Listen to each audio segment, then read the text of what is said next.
Ipeperushie bendera yako, tumuimbie Bwana jamani. Katika nyakati hizi tunamtegemea, hatutegemei nguvu zetu. Sigalagala, sigalagala, sigalagala.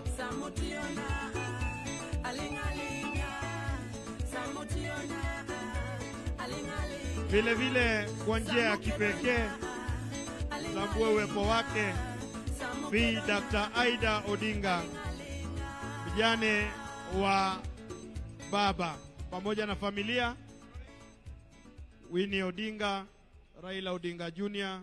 na Rosemary Odinga. Niombe kwa njia ya kipekee tupigie makofi familia hii ya baba ikiongozwa na Bi Dr. Aida Odinga, Rosemary Odinga, Raila Odinga Jr.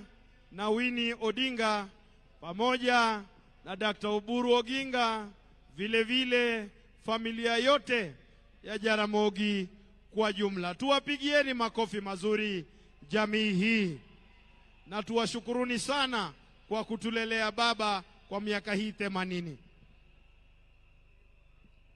Haya DJ, tuendelee na mziki kidogo tukingojea kuwasili kwake mwenda zake the Right Honorable Raila Amolo Odinga. Jeshi ya baba, jeshi ya baba, jeshi ya baba.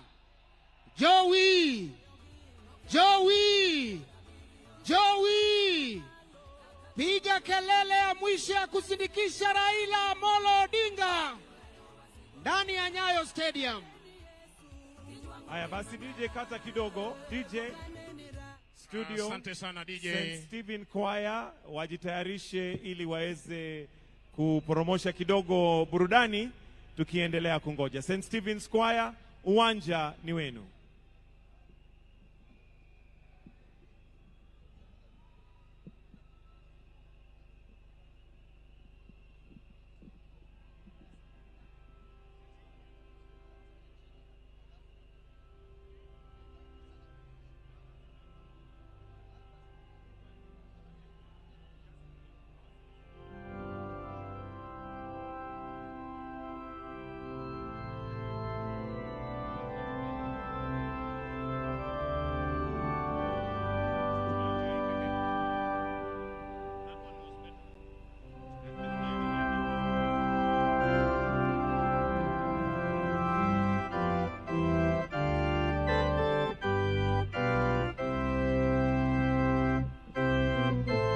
Asante sana choir. Thank you all Saints Cathedral na hali kadhalika St. Stephen's Jogoo Road Choir.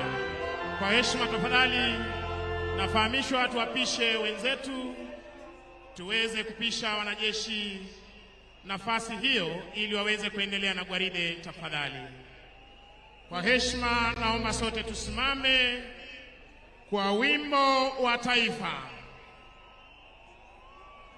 na wimbo wa Jumuiya ya Afrika Mashariki.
Asanteni. Kwa heshima tunaweza keti tafadhali.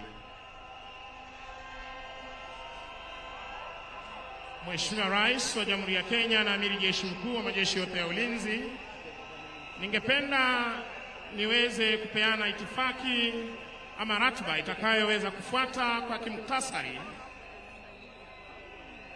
Wakati tutaweza kupokea mwili wa mwenda zake aliyekuwa Waziri Mkuu wa taifa la Kenya, Mheshimiwa Right Honorable Raila Amolo Odinga, sote kwa heshima tutaombwa kuweza kusimama, ambapo mwili huu Mheshimiwa Rais utaweza kuzungushwa uwanja huu wa Nyayo, na kwa wale ambao wamevalia sare rasmi za kiserikali kuweza kupeana heshima yao, na wananchi pia kuweza kusimama kupeana heshima kwa mwenda zake. Baada ya hapo, Mheshimiwa Rais, zitafuata tafrija za kijeshi, ambapo Mheshimiwa Rais tutaweza tena kusimama kwa wimbo wa taifa, kisha baada ya hapo nitaweza kumpisha mwenzangu Bwana Mike Gitonga ataweza kuendelea na ratiba itakayofuata, kisha tutaweza kurejea tena na gwaride la kijeshi ili kuweza kuondoa mwili wa mwenda zake hapa uwanjani. Kuzidi kuwakumbusha tu wananchi wazalendo tuweze kumuomboleza kiongozi wetu kwa njia inayostahiki, na hali kadhalika tukiwaomba kwa heshima kuweza kutulia, ndiposa tusiweze kumtatiza parade commander atakapokuwa anatoa amri zake. Tutarudi kwenu St. Stephen's Choir na hali kadhalika All Saints Cathedral Choir tuweze kuendelea na kipindi cha burudani. Upande wa pili tafadhali St. Stephen's Jogoo Road Choir, iwapo mko tayari, na All Saints Cathedral Anglican Church Choir, tuendelee tafadhali.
Asante sana St. Stephen's Choir. Wakati wote tokea sasa tutakuwa tunapokea mwili wa mwenda zake kuweza kujiunga nasi rasmi mahali hapa, Mheshimiwa Raila Amolo Odinga. Kwa heshima naomba sote tusimame kuweza kupokea mwili wa mwenda zake Mheshimiwa Raila Amolo Odinga, aliyekuwa waziri mkuu, katika uwanja huu wa mataifa wa Nyayo. Mwili huu utaweza kuzunguka ili wananchi waweze kupeana heshima yao, na hali kadhalika walio kwenye sare rasmi za serikali kuweza kupiga saluti.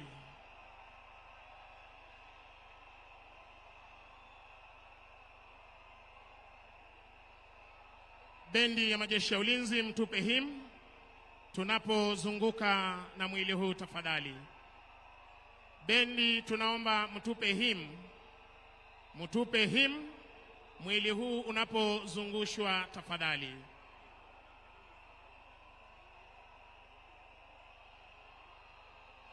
iwapo unatupata kwa njia ya mbashara, ukipenda live, tunaupokea mwili wa mwenda zake hapa uwanjani Nyayo, uwanja wa kimataifa ama ukipenda uwanja wa kitaifa wa Nyayo, ambapo hivi sasa tunapokea rasmi mwili wa mwenda zake.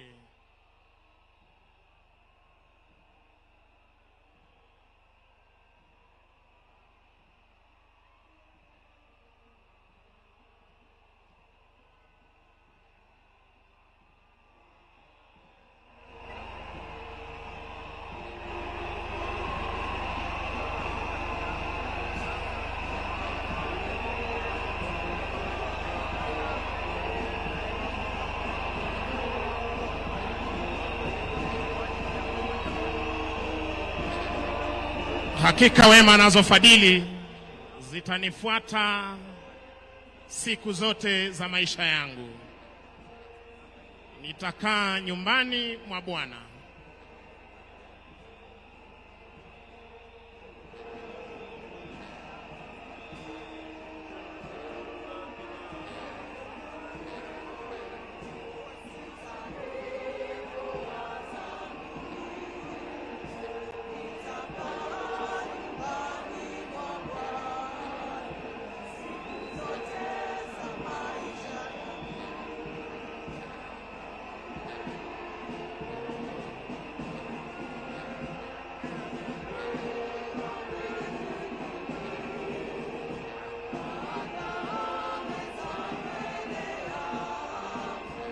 Iwapo unajiunga nasi kwa njia ya mbashara, hivi sasa tumeweza kupokea mwili wa aliyekuwa waziri mkuu wa taifa la Kenya,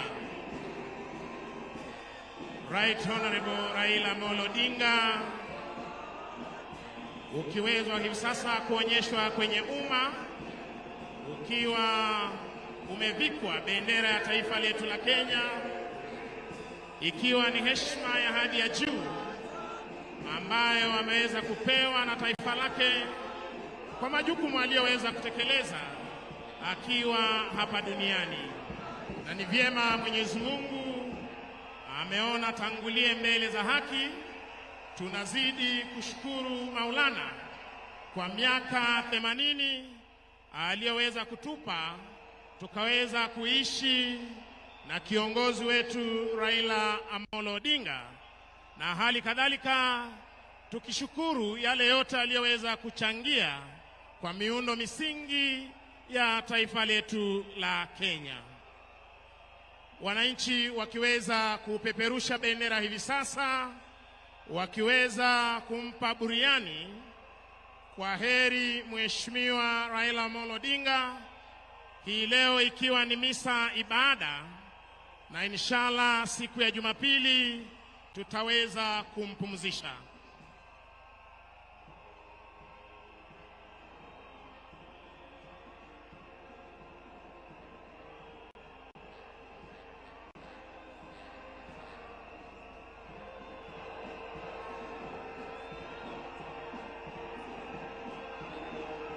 Haya yakiwa ni mazishi ama ibada ya kitaifa, ndiposa utaona viongozi wote wa serikali wakiongozwa na Mheshimiwa Rais na Amiri Jeshi Mkuu Mheshimiwa Daktari William Samoei Ruto akiongoza taifa kumwomboleza aliyekuwa waziri mkuu Mheshimiwa Raila Odinga, na viongozi wa taifa letu la Kenya wakiwa wameandamana naye Mheshimiwa Rais kuweza kufariji wa Kenya, kufariji familia ya Mheshimiwa Raila Odinga, miongoni mwa waombolezaji waliofika siku hii ya leo. Asante sana bendi za majeshi ya ulinzi, tuwe standby kwa wimbo wa taifa. Bendi za majeshi ya ulinzi, tuwe standby kwa wimbo wa taifa.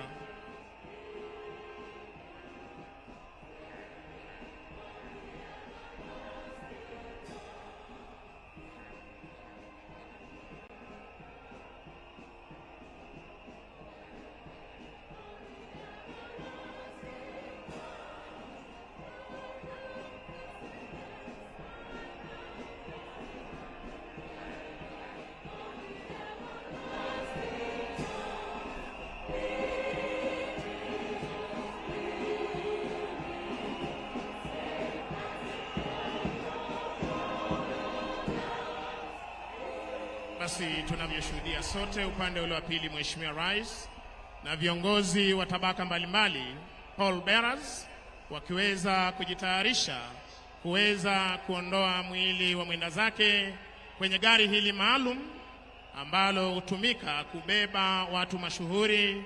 Gari hili liliweza kutumika kubeba mwili wa mwenda zake Rais wa pili wa taifa la Kenya Daniel Toroitich arap Moi, tukaweza kuona ukiweza pia kubeba mwili wa Rais Mwai Kibaki na hali kadhalika aliyekuwa mkuu wa majeshi ya ulinzi Generali Francis Omondi Ogola, na hii leo tunashuhudia gari hili likiweza kubeba mwili wa aliyekuwa waziri mkuu wa taifa la Kenya Mheshimiwa Raila Amolo Odinga, likiwa ni gari maalum ambalo linapatikana katika idara ya jeshi kwa sherehe kama hizi.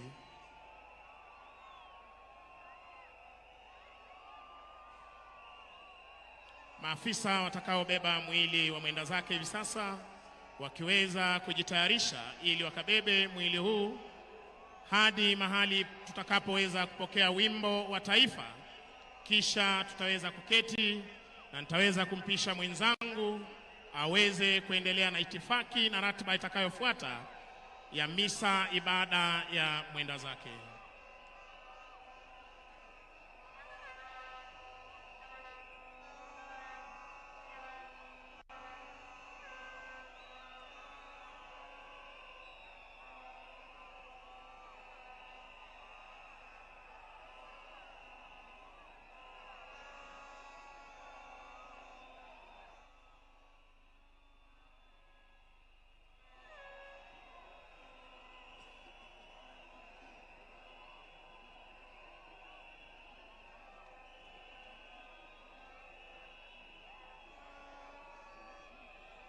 Tunazidi kushukuru wananchi walioweza kufika kuweza kushiriki nasi misa ibada ya mwenda zake, na hali kadhalika tuwashukuru kwa utulivu wenu, na hali kadhalika kuweza kuhakikisha kwamba tumeweza kupokea mwili wa mwenda zake ugani Nyayo, uwanja wa kitaifa wa Nyayo, tayari kwa ibada ambayo itaongozwa na kanisa la Kianglikana hapa nchini.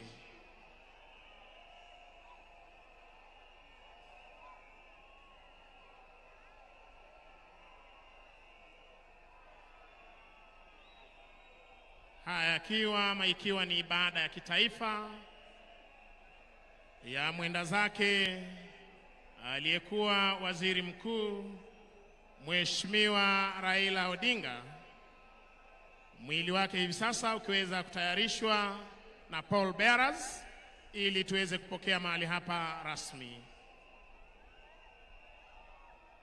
Tutakapopokea mwili huu, gwaride litaweza kuendelea, kisha tupate wimbo wa taifa, na baada ya hapo tutaweza kuwajuza ratiba itakayofuata.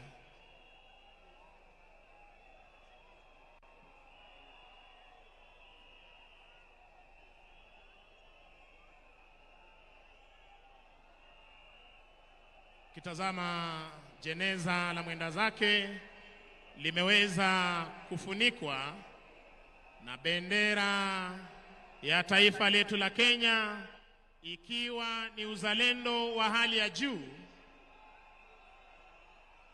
na heshima za hadi ya juu aliyopewa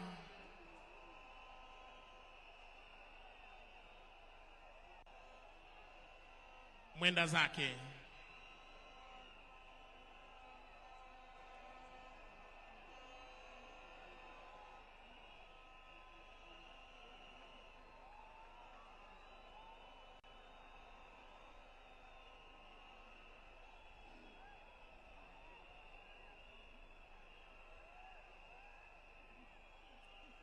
Wakiweza kujitayarisha hivi sasa ili wakaweze kuleta mwili huu, tunaomba wapiga picha wetu tafadhali muweze kuwapisha kwa heshima. With all due respect, kindly tunaomba wapiga picha tuweze kuruhusu gwaride hilo kuweza kuendelea tafadhali.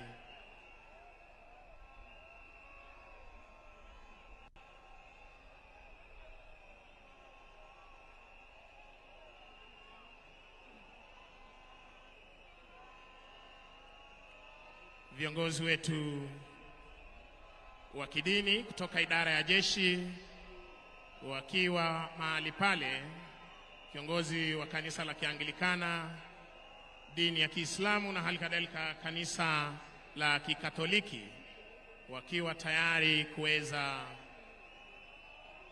kutuletea mwili huu mahali hapa.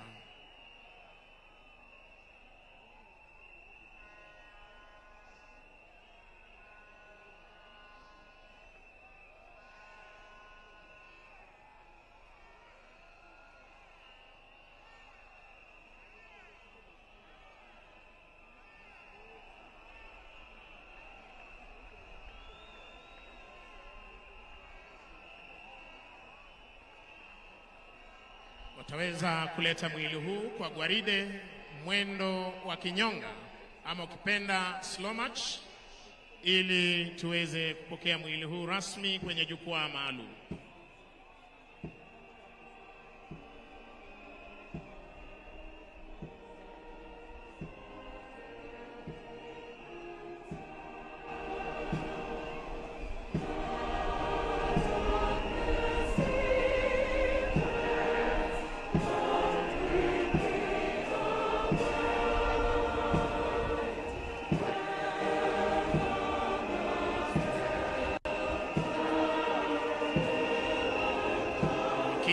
Kwa mwendo wa kinyonga kwa umaridadi kabisa, wakiwa wanauleta mwili wa mwenda zake mahali hapa, tukishukuru Mwenyezi Mungu kwa maisha ya mwenda zake,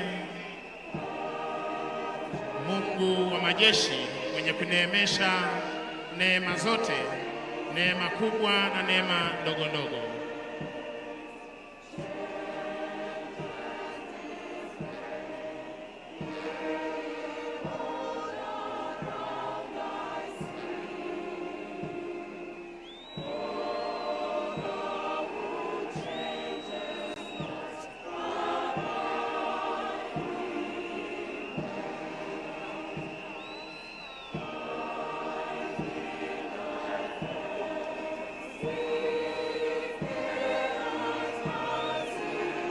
Taomba wananchi tubaki tukiwa tumesimama, kwa sababu wakati wowote tutaweza kupokea wimbo wa taifa kwa heshima ya kiongozi wetu Mheshimiwa Raila Odinga.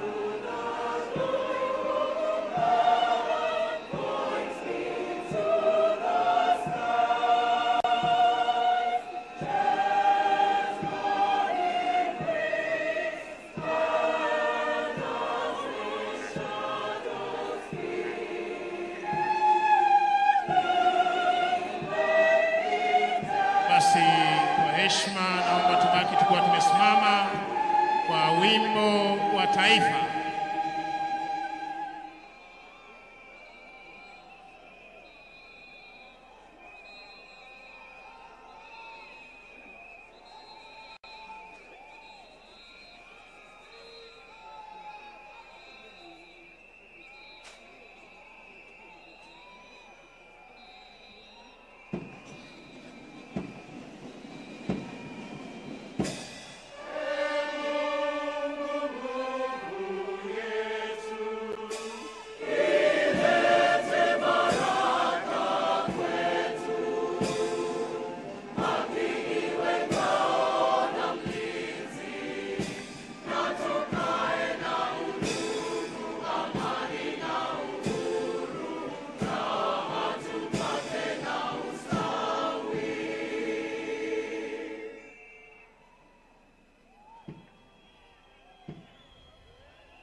processional hymn. Hivi sasa ukiweza kupitisha mwili wa mwenda zake katikati ya gwaride hili laandaliwa na jeshi la nchi kavu.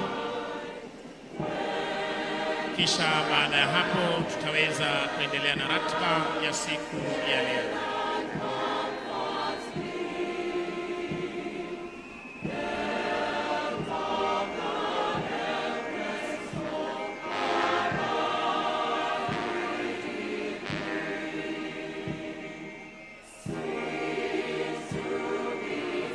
Heshima hizi za kitaifa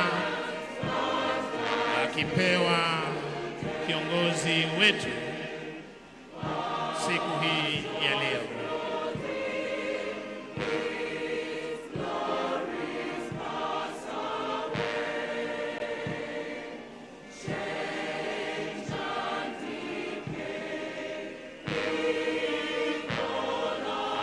Asanteni kwa heshima, tunaweza kuketi tafadhali.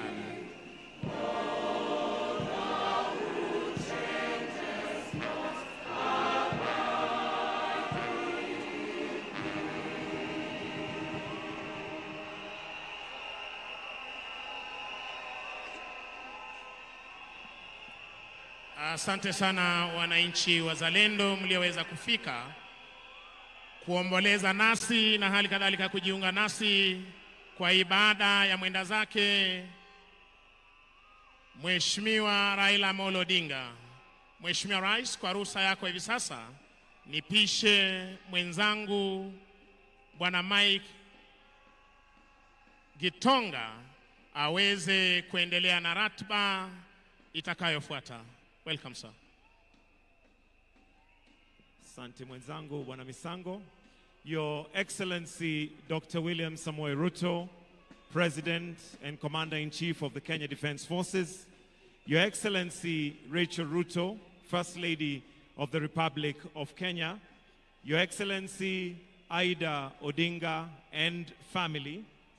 Your Excellency Taye Selassie, President of the Federal Democratic Republic of Ethiopia. Your Excellency Dr. Kithure Kindiki, Deputy President of the Republic of Kenya. Your Excellency Dr. Philip Isdor Mpango, Vice President of the United Republic of Tanzania. Your Excellency Rebecca Nyandeng, Vice President of the Republic of South Sudan and Chairperson of the Youth and Gender Cluster. Your Excellency Dr. Jakaya Mrisho Kikwete. Your Excellency Uhuru Muigai Kenyatta, Fourth President of the Republic of Kenya. Your Excellency Ambassadors, Foreign Ministers representing various countries, Governors present, led by the Governor Nairobi County, Honorable Johnson Sakaja, Principal Secretaries and Cabinet Secretaries present, the ODM leadership, Members of Parliament led by the House Speakers and leadership of the Houses, the Honorable Chief Justice, the clergy, all mourners present in this stadium and watching from various parts of the world. Your Excellency, with your permission, we will grant an opportunity for heads of states and deputy presidents to pay their last respect to the Right Honorable Raila Amolo Odinga. At this point, allow me to invite His Excellency Taye Selassie to pay his last respects by the coffin where lies the remains of His Excellency, the Right Honorable Raila Amolo Odinga.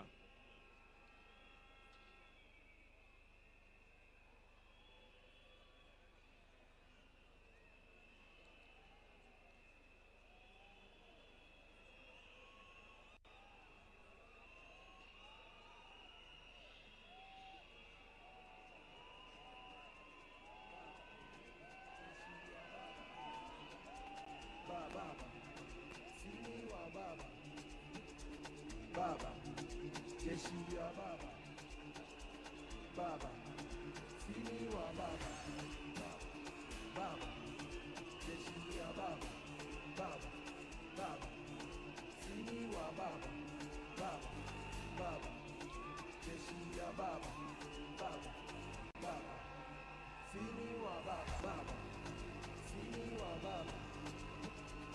Baba, jeshi ya Baba, Baba, sini wa Baba, Baba, jeshi ya Baba, Baba, Baba, sini wa Baba, Baba, jeshi ya Baba, Baba, sini wa Baba.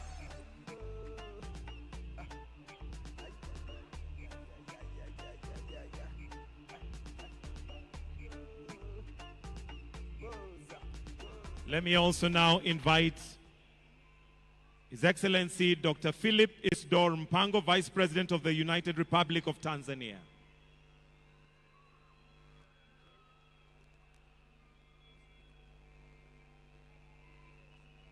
Followed by Her Excellency Rebecca Nyandeng Ngarang,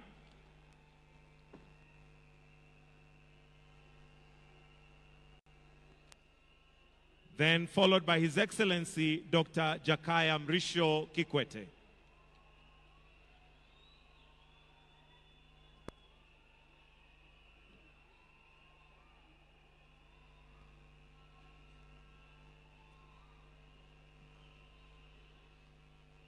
After last respects have been paid, we shall then hand over to the church to lead us in the sermon. But first of all, let's allow the distinguished guests who have proceeded to first of all view.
I'll now invite the Professor David Cordia, Bishop of the Anglican Diocese of Bondo, to now lead us in the service and the homily for this particular session.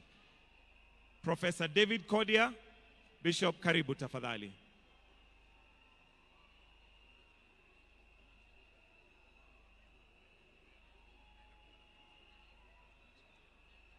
Also to recognize His Excellency Hassan Sheikh Mohamud, President of the Federal Republic of Somalia.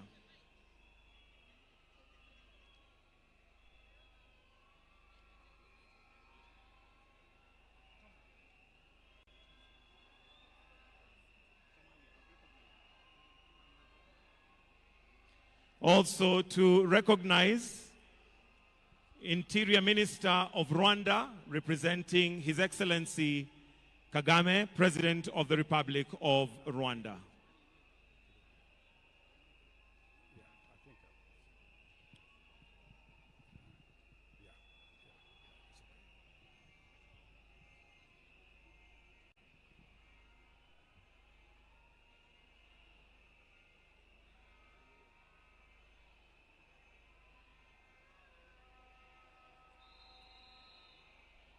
So currently we have His Excellency Hassan Sheikh Mohamud, President of the Federal Republic of Somalia, paying his last respects. Then I will invite Professor David Cordia, Bishop of the Anglican Diocese of Bondo, to take over the service.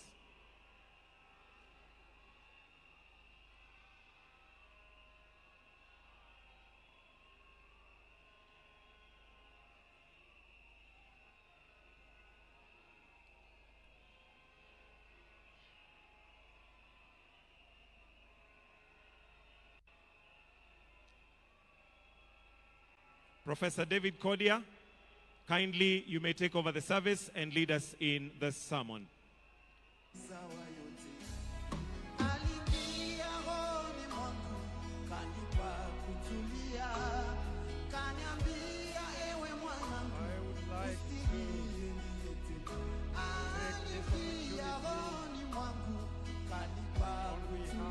Of the Anglican Church of Kenya and the Anglican Diocese of Bondo and the entire Christian fraternity and all of us here present,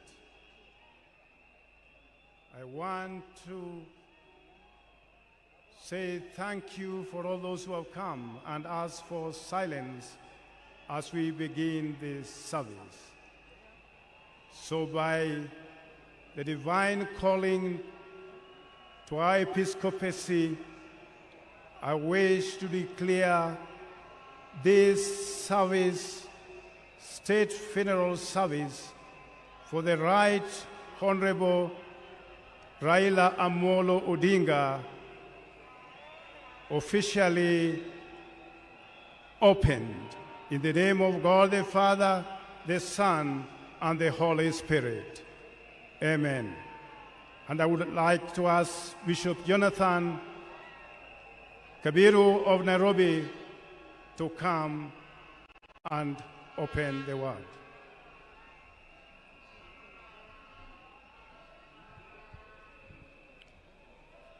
Basi na tusimame kwa maombi. The Lord be with you. In the name of God the Father, the Son, and the Holy Spirit. Mwenyezi Mungu, twaja mbele zako asubuhi ya leo katika ibada hii ambayo ni ibada ya huzuni sana, katika hali ya kusherehekea maisha ya mtumishi wako, kiongozi wetu, the Right Honorable Raila Amolo Odinga, ambaye Mwenyezi Mungu ulimpeana katika ulimwengu huu tangu mwaka huo wa 1945, na Mwenyezi Mungu wewe umeandamana pamoja naye katika maisha yake. Akawa ni baraka kubwa kwa familia ya Odinga, akawa wa baraka kubwa katika nchi yetu ya Kenya, Afrika yetu na ulimwengu wote.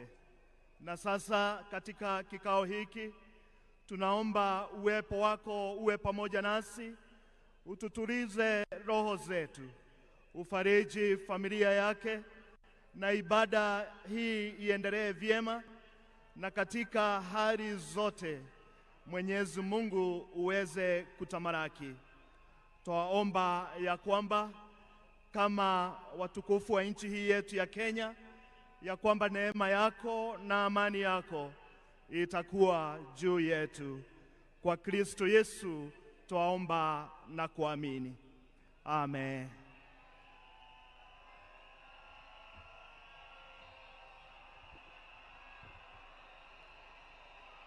As we stand, Your Excellency, the President of the Republic of Kenya, Dr. William Samoei Ruto, and the Deputy President of the Republic of Kenya, Honorable Kindiki, Mama Canon Ida, President of the Republic of Kenya, Honorable Kindiki, Mama Canon Ida Odinga and her family.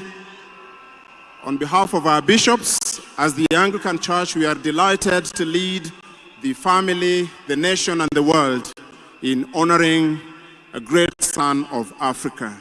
To begin our solemn service, we will ask the combined choir of All Saints Cathedral, Nairobi, and ACK St. Stephen's Cathedral, Jogoo Road, to lead us in singing two stanzas of Bwana ni Mchungaji.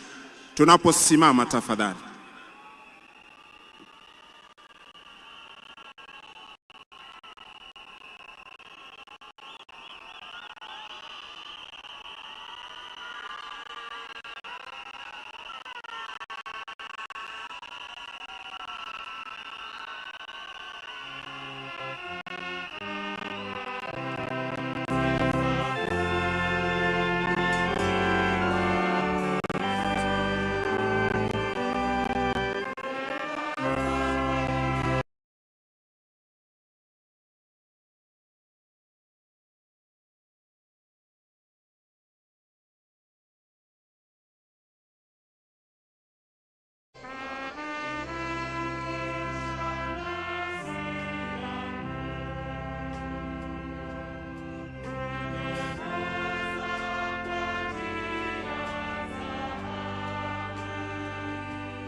We may please resume our seats. Jesus says, I am the resurrection and the life. He that believes in me, though he dies, he shall live, and whoever lives and believes in me shall never die. I know that my Redeemer liveth, and that he shall stand at the latter day upon the earth. And though after my skin worms destroy this body, yet in my flesh I shall see God, whom I shall see for myself, and my eyes shall behold and not another. We brought nothing into this world, and it is certain that we carry nothing out of it. The Lord gave, and the Lord has taken away. Blessed be the name of the Lord. The grass withers and the flowers fall, because the breath of the Lord blows on them. Surely the people are grass. At this moment, we shall be upstanding for the bidding prayer. We shall be upstanding for the bidding prayer. We are gathered here at the Nyayo National Stadium to commemorate the life of one of our own foremost leaders, the Right Honorable Raila Amolo Odinga, the former Prime Minister of the Republic of Kenya and the ODM party leader. We are grateful to Mama Ida Odinga, Rosemary, Raila Jr., Winnie, the late Fidel's family, and the entire Odinga family for their generosity in sharing Raila with the world. His immense contributions inspire us in shaping Kenyans' governance and democracy. We solemnly beseech our Heavenly Father that He may grant comfort and peace to the family at this time of grief. We ask that God may encourage all who worked closely with our departed statesman stroke Pan-Africanist and every person affected by his sad and abrupt death. It is our humble supplication that our Lord God Almighty may grant us the grace to follow his example, to preserve his legacy, and at the last to share in the promise of resurrection at the second coming of our Lord Jesus Christ. We pray this in the name of the Father, and of the Son, and of the Holy Spirit. Amen. Thank you, Colonel Gratol Mwanyanya, the Principal Chaplain, Kenya Defense Forces. I now request that we please sit as we ask the combined choir to lead us in singing You Raise Me Up, after which Safi and Lamek will bring us the readings, followed by the psalm by Canon Geoffrey Okapesi, the Administrative Secretary, the Anglican Diocese of Nairobi. Choir, please.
Thank you, choir. Kindly let us all stand for the psalm reading. Kindly let us all stand up for the psalm reading. The psalm reading appointed for today is taken from Psalm chapter 90, beginning to read at verse 1.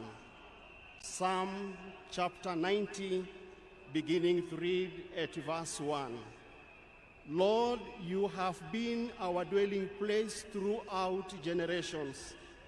Before the mountains were born or brought forth the whole world, from everlasting to everlasting, you are a God.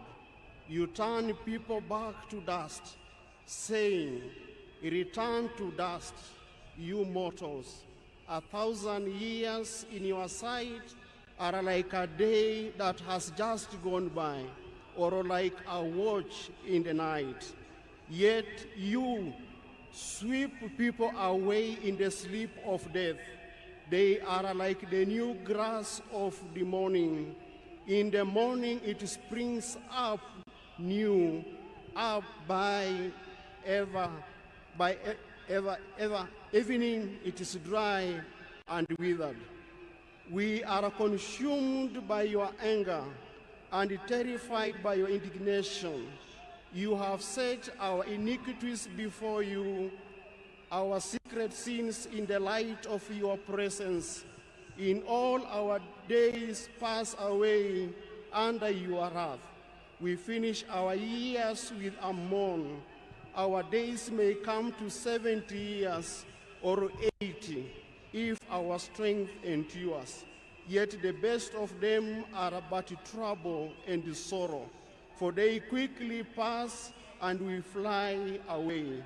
If only we knew the power of your anger, the wrath is as great as the fear that is your due. Teach us to number our days, that we may gain a heart of wisdom. Glory to the Father, to the Son, and to the Holy Spirit, as it was written in the beginning, so is now, and ever shall be. Amen. Kindly let us take our seats for the first reading.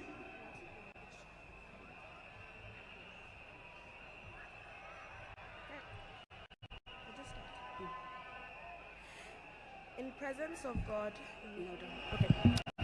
in presence of God and of Christ, Jesus will judge the living and the dead, and in view of his appearing and his kingdom, I give you this charge: preach the word, be prepared in the season and out of season. Correct, rebuke, encourage with great patience and careful instruction. For the time will come when people will not put up the sound doctrine. Instead, to suit their own desires, they will gather around them a great number of teachers to save their itching ears and want to hear. They will turn their ears away from the truth and turn aside from myths. But you keep your head in all situations, endure hardships, and do the work of evangelist, discharge, and duties of your ministry. For I am already being poured out like a drink offering, and the time of my departure is near. I have fought the good fight. I have finished the race. I have kept faith.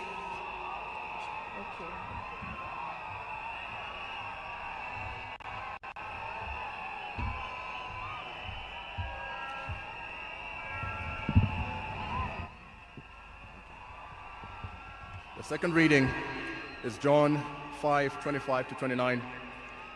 Very truly I tell you, a time is coming, and now has now come when the dead will hear the voice of the Son of God, and those who hear will live.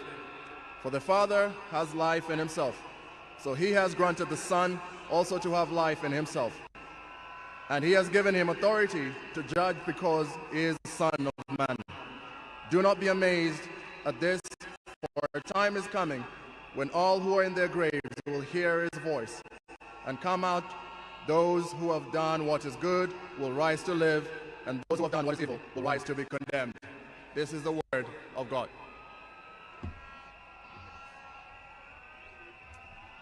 Amen. We now welcome the All Saints Cathedral 7 a.m. choir to do a special Goodness of God. After which, the Right Reverend Jonathan Kabiru, the Bishop of the Anglican Diocese of Nairobi, will come on stage to lead us in the litany through to intercessory prayers.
Thank you, choir. Let us continue in the litany. For everything there is a season, and a time for every matter under heaven, a time to be born and a time to die, a time to plant and a time to pluck, a time to weep and a time to laugh, a time to mourn and a time to dance, a time to cast away stones and a time to gather them, a time to embrace and a time to refrain from embracing, a time to seek and a time to lose, a time to keep and a time to cast away, a time to read and a time to seal and a time to keep silent. Let us join together in the Lord's Prayer. Our Father in heaven, hallowed be your name. Your kingdom come, your will be done on earth as it is done in heaven. Give us today our daily bread. Forgive us our sins, as we forgive those who sin against us. Save us from all trials and temptation. Deliver us from evil. For the kingdom, the power, and the glory are yours, now and forever. Amen. The correct, as we come to celebrate the life of our departed great man. O merciful God, the Father of our Lord Jesus Christ, who is the resurrection and the life, in whom whoever believeth shall live, though he die. And whoever liveth and believeth in him shall not die eternally. Who also has taught us by his holy apostle St. Paul not to be sorry as men without hope. For them that sleep in him, we meekly beseech you, thee, O Father, that when we shall depart this life, we may rest in him, as our hope is in this, our blessed death, and that the general resurrection in the last day. We may be found acceptable in thy sight, and receive that blessing which thy well-beloved Son shall then pronounce to all that love and fear thee, saying, Come ye blessed children of my Father, receive the kingdom prepared for you from the beginning of the world. Grant this, we beseech thee, O merciful Father, through Jesus Christ, our mediator and Redeemer. Amen. The prayers of thanksgiving. We give you thanks and praise, Almighty Father, that you sent your Son to die and raised him from the dead. We praise you in the confidence that you save all people, living and dead. Lord, we pray that you may hear us. We thank you for Aida Amoro Odinga, who in baptism was given the pledge of eternal life and is now admitted to the company of the saints. Lord, hear us. We thank you for our brother who shared the bread of life, of our taste of eternal banquet of heaven. Lord, hear us. We thank you for our relatives and friends and for all who have helped us to enjoy the reward of their goodness. Lord, hear us. We pray that the family and friends of our brother Raila Amoro Odinga may be consoled in their grave by the Lord. We wept at death of Lazarus, his friend. Lord, hear us. We pray for all of us assembled here to worship in faith, that we may be granted, be gathered together again in God's kingdom. Lord, hear us. Almighty God, in your great love, you crafted us by your hand and breathed life into us by your Spirit. Although we become rebellious people, you did not abandon us to our sin. In your tender mercy, you sent your Son to restore in us in your image In obedience to your will, he gave up his life for us, bearing in his body our sins on the cross. By your mighty power, you raised him from the grave and exalted him to the throne of glory, rejoicing in his victory and trusting in your promise to make alive all who turn to Christ. We commit Raila Amolo Odinga to your mercy, and we join with all your faithful people and the whole company of heaven in the one and unending song of praise. Glory and wisdom and honor be to our God forever and ever. Amen.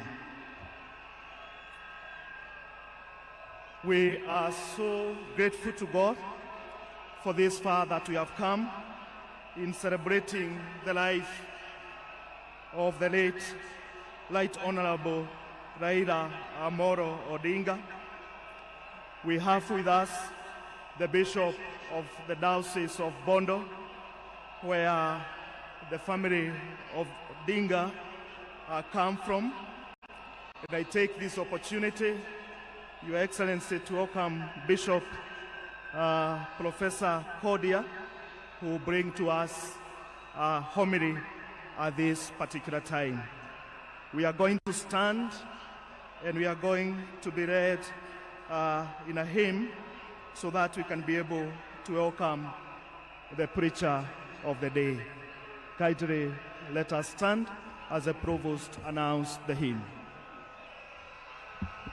When the roll is called up yonder. And as Bishop comes, please we request the marshals in the stadium, if you could kindly help calm our fellow Kenyans who indeed are joyous, but are expressing themselves in a manner that probably makes it difficult for Mama Canon Ida and our family, His Excellency the President and distinguished guests, not to quite follow what's going on.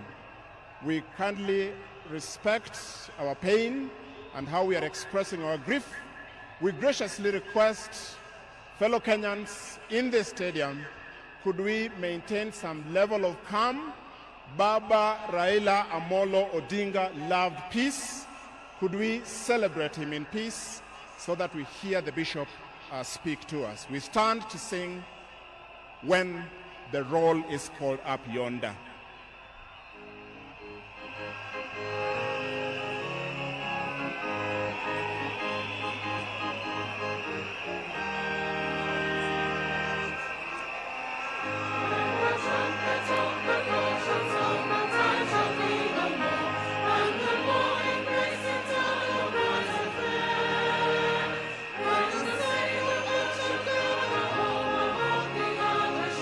And the road is called up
get our seats. My fellow Kenyans,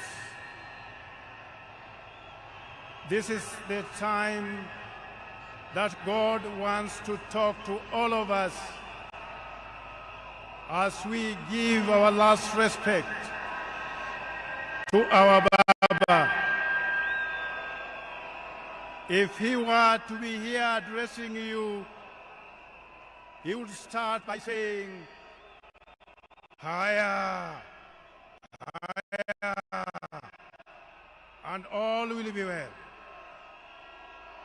So I'm also saying, higher, higher, and let it be well. So His Excellency the President of the Republic of Kenya and all distinguished guests, Mama Aida and the Odinga family, as we celebrate the life of our fallen hero, I just want us to pay attention to what God is telling us, for that is the purpose for which we came here to have this state service. So I want to ask for your indulgence, friends of Raila, that let's spare a moment just to listen to what God is telling us. Paul, in his address to Timothy, makes it very clear that in the presence of God and of Christ Jesus, who will judge the living and the dead, and in view of his appearing and his kingdom, I give you this charge. Preach the word. Be prepared in season and out of season. Correct, rebuke, and encourage. Those are powerful words.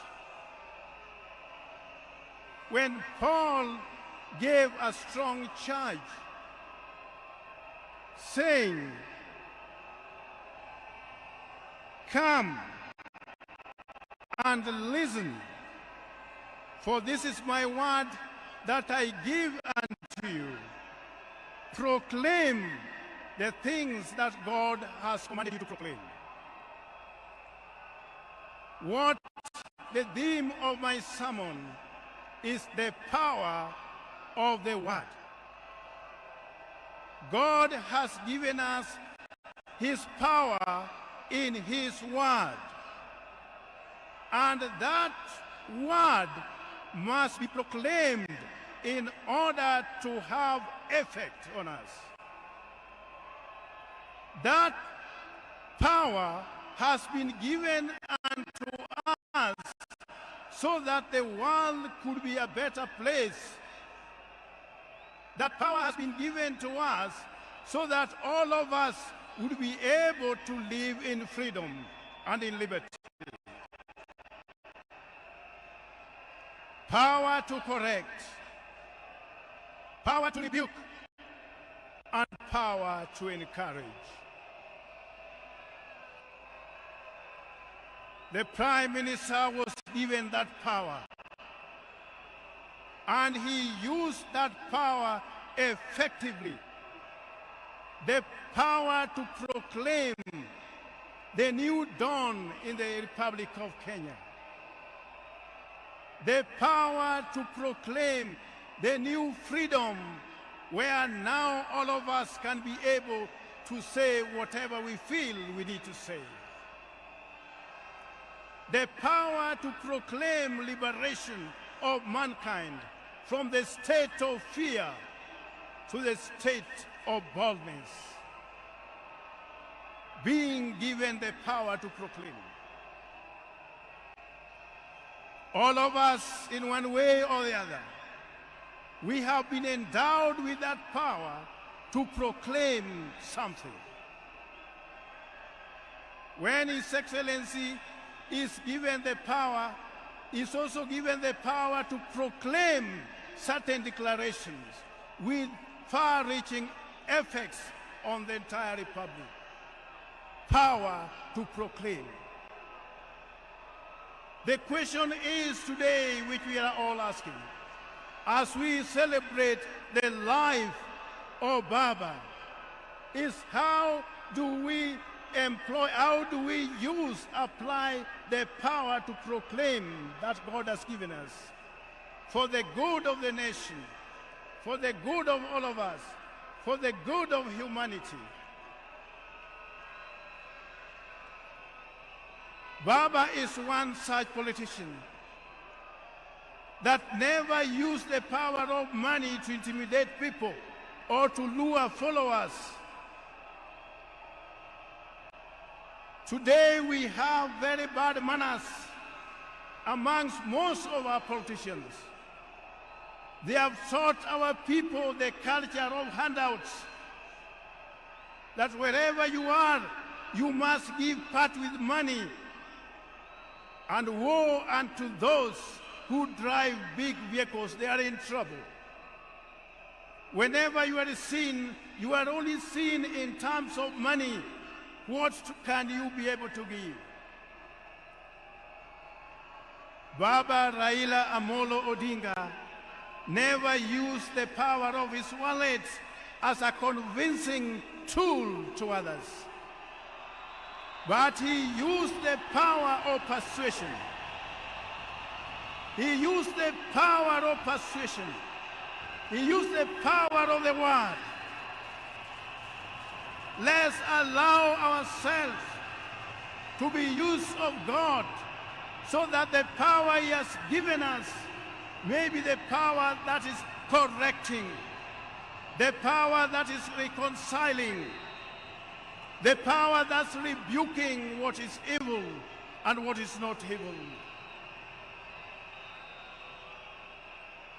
We as preachers, sometimes we are also tempted to fall into temptation of compromising the message that the Lord has given us, because sometimes we feel we must make some people happy.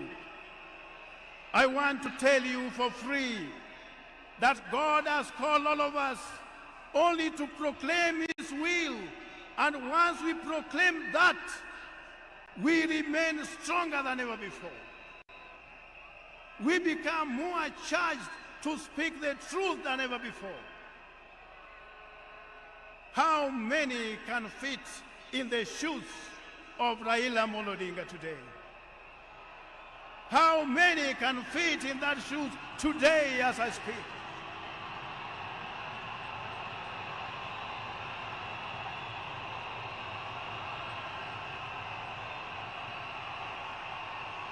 I am addressing you when I'm in the Spirit of God to proclaim that God wants us to do things right all the time, everywhere, so that Kenya could be free and all of us could be free to live in a united nation of our republic.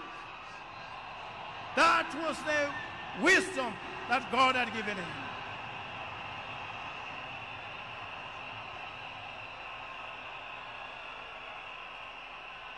And I want to charge you in the name of God that from today, please, as we honor the Right Honorable Raila Odinga, let's see ourselves as Kenya First, not from the point of view of our tribes, of our classes, of regions, where we come from.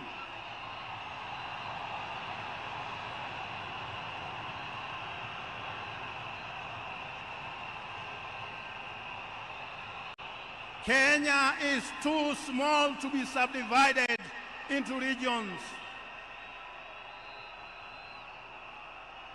As I conclude, because I was given only 2 hours to preach, now as I conclude, it is hardly a month ago when I had breakfast with Baba. We were with Mama Ida, and we talked about things touching on the church. And one thing I say, I saw a man who was ready to meet God anytime. I saw in him a man who had made peace with God in everything that he said and everything that he did. I saw in him a man who was ready to walk the journey with the Lord at whatever level. A humble servant that many people never listened to. A man who believed in God that many people did not know. I tell you, as his bishop, he is a person that we have lost. He is a person who was at the heart of our diocese. Some people think that for you to be a good churchman, people must see how you give. Sometimes you give by the right hand, the left hand may not have to know what you have given. A person who knew how to work for his Lord. That is the person whose life we are celebrating today.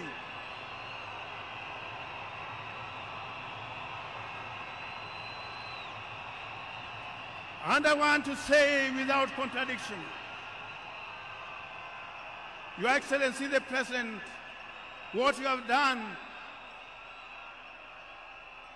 this service and this state honor, there is no one who would have deserved this other than the Right Honorable Raila Amolo Odinga.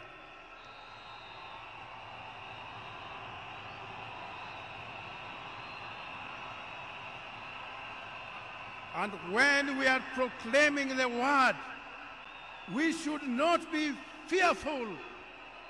Word proclaimed must have the power to transform, must have the power to make us renewed in our strength for the liberation of our country from those who are looting everything from us, from country level to everywhere.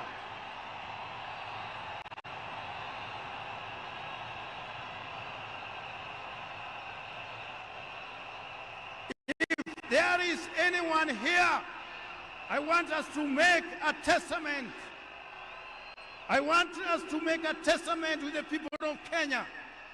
If there is anyone here, at whatever level, be you a governor, be you an MCA, be you whoever it is who has looted this country, you know you stand a chance of being condemned.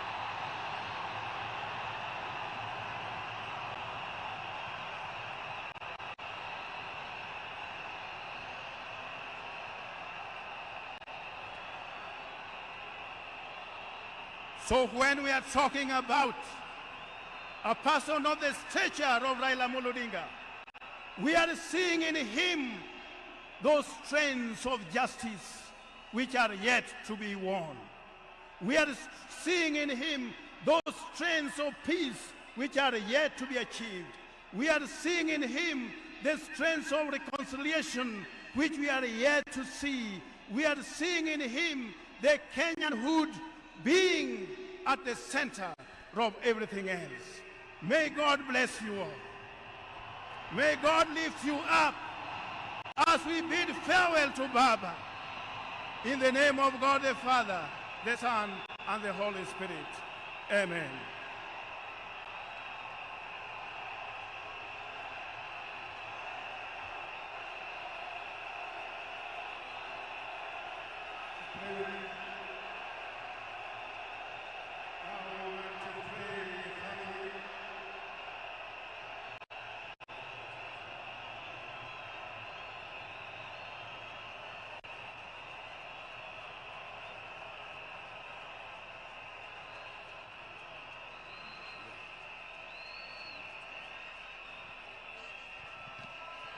Yes, I want us now to pray for the family.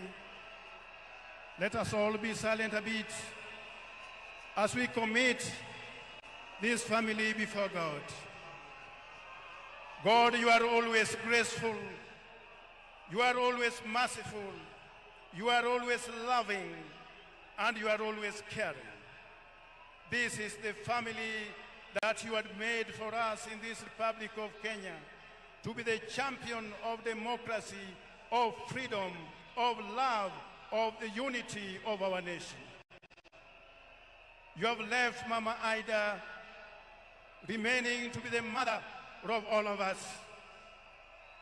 You have left Baba Dr. Buru also to be the father of all of us. You have left this family. They will never lack when we are still there to be with them. We want to commit them all unto you, O Lord, for your special favor, that you touch each and every one of them. You grant them the favor to remain strong even at this time of mourning. Let their celebration be our celebration. Let their grief be our grief. Let their joy be our joy. And let their strength be our strength. May you comfort them all. And may you heal their wounded hearts, O Lord. For all this we ask in the name of God the Father, the Son, and the Holy Spirit. Amen.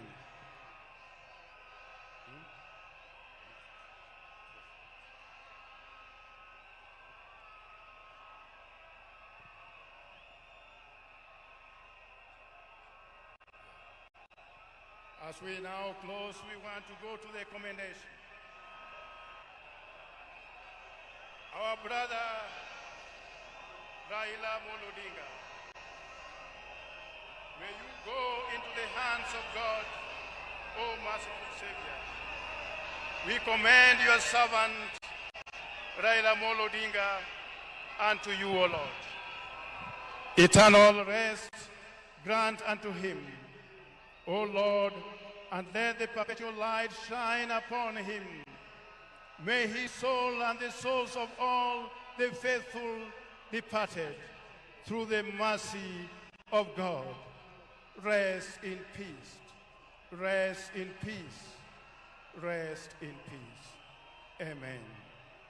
Now I want to hand over the microphone to the state MCA, Mr. Gitonga, to take over from here now. Thank you. We can sit.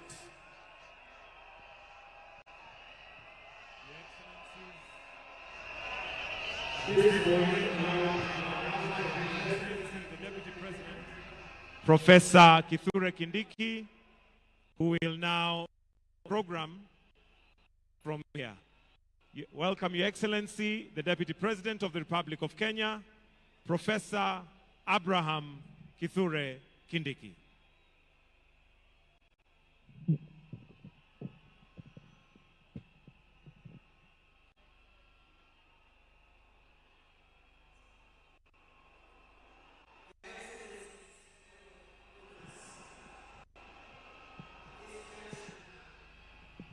We would like to hear the tribute of our departed leader, the Honorable Raila Odinga. That tribute, the eulogy, will be read by Jaoko Oburu.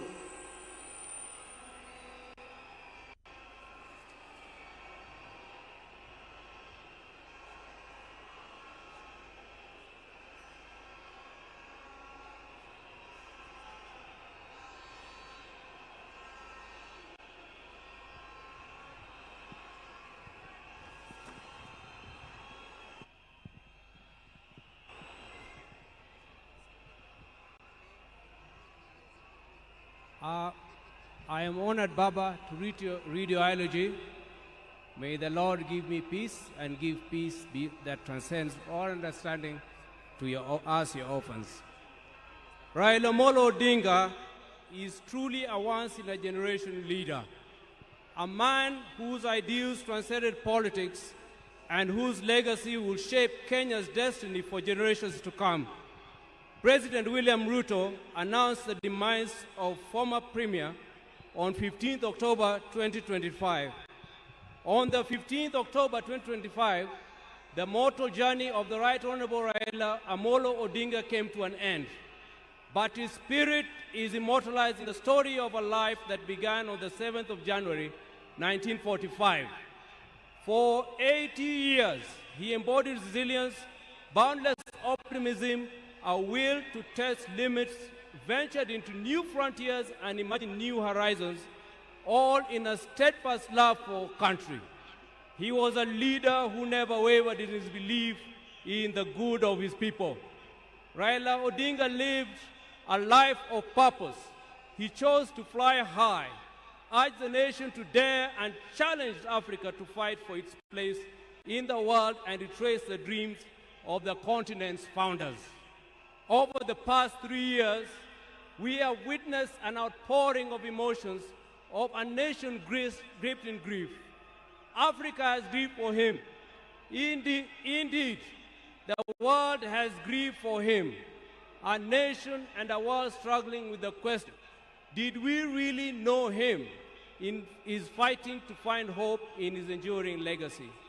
Raila Odinga may not have been there to fight the country's war for independence, but he bows out as an undisputed leader of the national rebirth of the Kenyan nation. He easily became the bridge between our generation and that of our grandfather, the late Jaramogi Oginga Odinga, who fought for our country's independence from colonialism. He learned at the feet of Kenyans and Africa's most revered leaders. He witnessed the liberation ideals and struggles of Pan-African heroes, including our grandfather Jaramogi, Jomo Kenyatta, Julius Nyerere, Kwame Nkrumah, Gamal Abdel Nasser, and Kenneth Kaunda, among others. He followed and internalized Nelson Mandela's struggles and agreed with his philosophy that courage was not the absence of fear, but the triumph over it. That the brave man is not he who does not feel afraid, but he who conquers that fear. Raila conquered fear and mastered courage. Possibility of death in pursuit of an ideal was not a reason for Raila to retreat, for he also internalized William Shakespeare's words that cowards may die many times before their deaths. The valiant never taste of death but once. It is from that patch that Raila began his own long walk for freedom and liberation, applying himself to the cause as a debt owed to past and due to the present generations. Many times he appeared to be on a cause much larger than himself, a mission almost impossible, but he seemed to be the way he loved it. He gave his life for it. In emulating the giant steps of Jaramogi Oginga Odinga, our grandfather, and the spirit of selflessness that ran deep in his heritage, Raila Odinga, just as his father once declared that he could be no freedom for the release, without the release of their leader Jomo Kenyatta, proclaimed Kibaki Tosha, a declaration that propelled NARC to bring an end to KANU's 40-year rule. This defining act was emblematic of the man himself. Raila Odinga was Raila Odinga. He never cared what others thought about him or his actions. He cared whether people bought into his vision and mission. Once he felt he had the mandate of the people, there will be no turning back. In the process, he became Kenya's ultimate political prisoner and one of Africa's best-known freedom fighters, a dedicated and down-to-earth servant of the people of Kenya, a headache to the corrupt elite, and a beacon of hope for those struggling for freedom, not only in Kenya, but across Africa and beyond.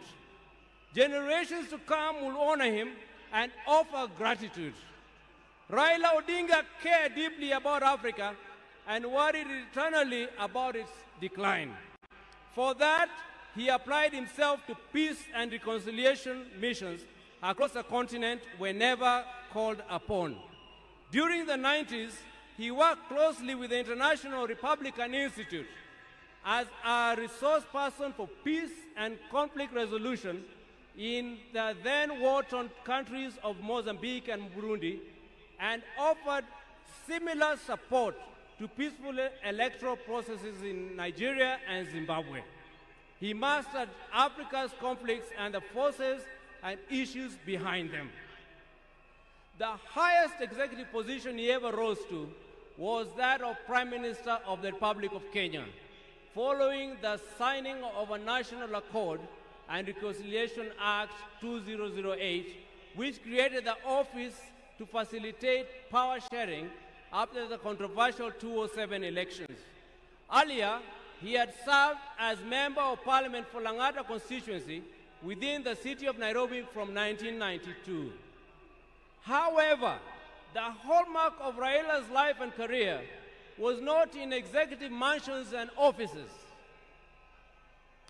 It was in the struggle for freedom and democracy in Kenya and across Africa, many times telling the continent's dictators to set their people free.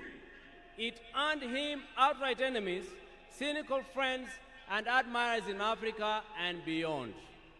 It is this record that saw him appointed Special Peace Envoy of the African Union in February 2011, following the post-election crisis in Cote d'Ivoire. He juggled politics, entrepreneurship, scholarship with ease. Besides his career in politics, Mr. Odinga is also a successful businessman and entrepreneur, having founded the flagship family business, East Africa Spectre, a manufacturer of gas cylinders for Kenya and the East African region. Subsequently, he founded Spectre International, also known as the popularly known as the molasses plant. Before that, he had taught at the University of Nairobi's Department of Mechanical Engineering between 1970 and 1974, and served at the Kenya Bureau of Standards, which he was instrumental in establishing. Even as he pursued all these careers, Raila understood that social, political, and economic changes in a country came through politics, and that although all politics is local, politics is also substantially international.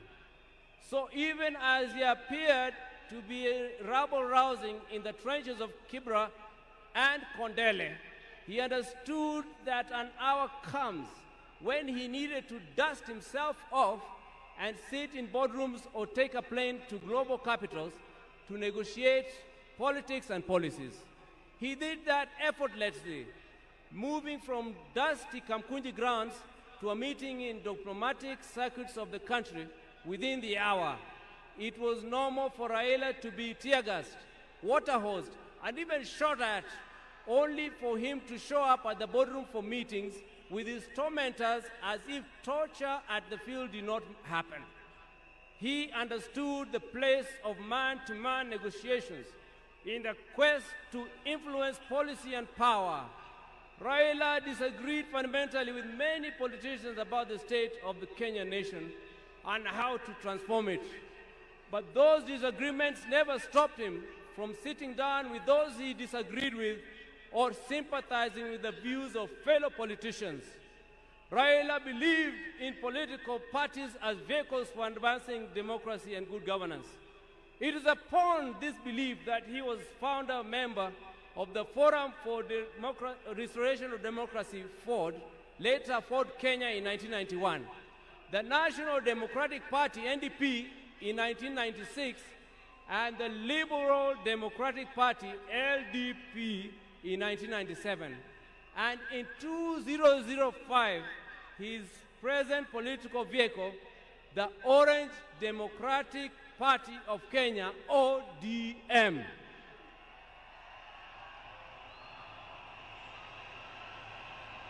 In 2013, he led his party into coalition with other parties to form the Coalition for Reforms and Democracy CORD, on whose ticket he ran for president. He challenged the election results at the Supreme Court, which ruled in favor of his opponent. He accepted the verdict and took up the leadership of the opposition. He contested the 2017 presidential election on the ticket of the National Super Alliance, NASA, which election ended up being nullified by the Supreme Court, but he stayed out of the subsequent contest. Mr. Odinga was again picked by his coalition, Azimio la Umoja One Kenya Coalition Party, for the presidency in 2022, whose results were confirmed against him by the Supreme Court. He accepted the verdict and has led the opposition coalition. Raila's early life prepared him to be a consummate African and citizen of the world, with early education in Kisumu and Siaya before leaving for Germany, where he began his high school education at the Herder Institute of Leipzig. He later transitioned to the Otto von Gutenberg University in Magdeburg, in the then East Germany, where he obtained a Master of Science in Mechanical Engineering, specializing in production technology. In February 2024, Raila visited and extensively toured the two institutions, reliving his days there and recalling that when he arrived in Otto von Guericke, there was not more than 5 black students in the whole college. As a leader, Raila believed in and exercised unity, selflessness, sacrifice, collective leadership, humility, honesty, discipline, and hard work. Other than Kenya, Raila's other greater love was Africa.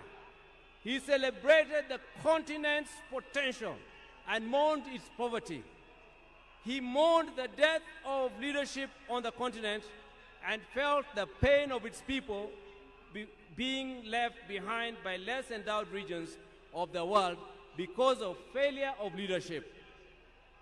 Indeed, the last major political project Raila quietly embarked on just days before his death was a third biography dedicated purely to Pan-Africanism and what needs to be done to take the continent forward. In October 2018, Raila was appointed as the African Union High Representative for Infrastructure Development in Africa. He moved into the position with the swiftness and certainty of fish in water. He named the continental highway networks corridors, railways and airports as if they were in Kenya. He was at ease with Africa's trade deficit figures in comparison to other parts of the world. In politics, Raila communicated the importance of reconciliation, forgiveness, and putting country over self. He forgave his jailers and worked with them to move the country forward. He emphasized that building a progressive country demanded leaders rise above anger and desire for revenge. He also believed strongly that preservation of a nation requires the triumph of pragmatism over ideology, that when the nation is under extreme threat, leaders must embrace extreme compromise. He believed power was not an end, but a means to an end. It should be used towards the desired end. He believed that power should be used to ensure the existence of the nation, not the demise of the nation.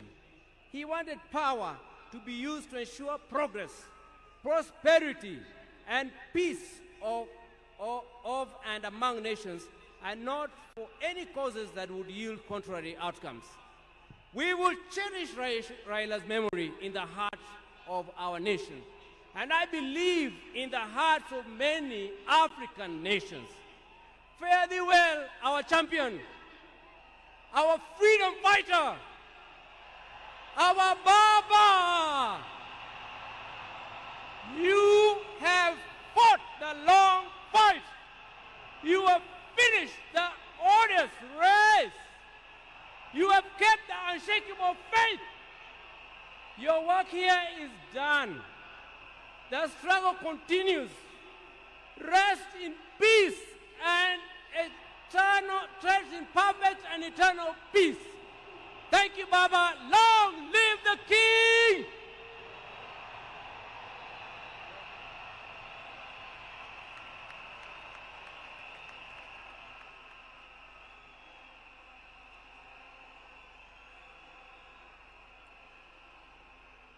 Thank you.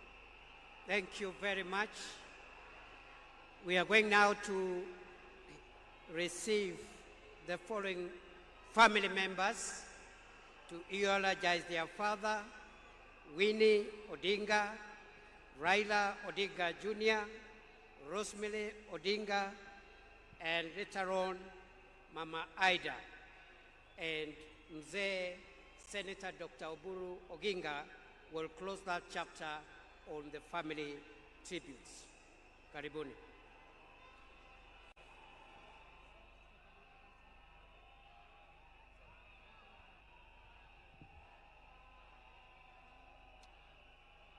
Hello?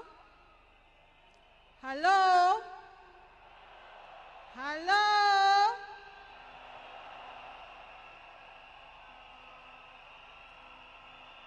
Mimi leo sina mengi ya kusema. Niko hapa na watoto wangu. Huyu ni mtoto wangu wa kwanza, anaitwa Safi. Na huyu ni wangu wa pili, anaitwa Senai. Niko na mandugu zangu huko nyuma, Junior na Winnie. Na my cousins pia wako hapa. Leo ni siku wa uchungu mwingi sana kwangu mimi. Najua nyinyi pia mnasikia uchungu mwingi sana.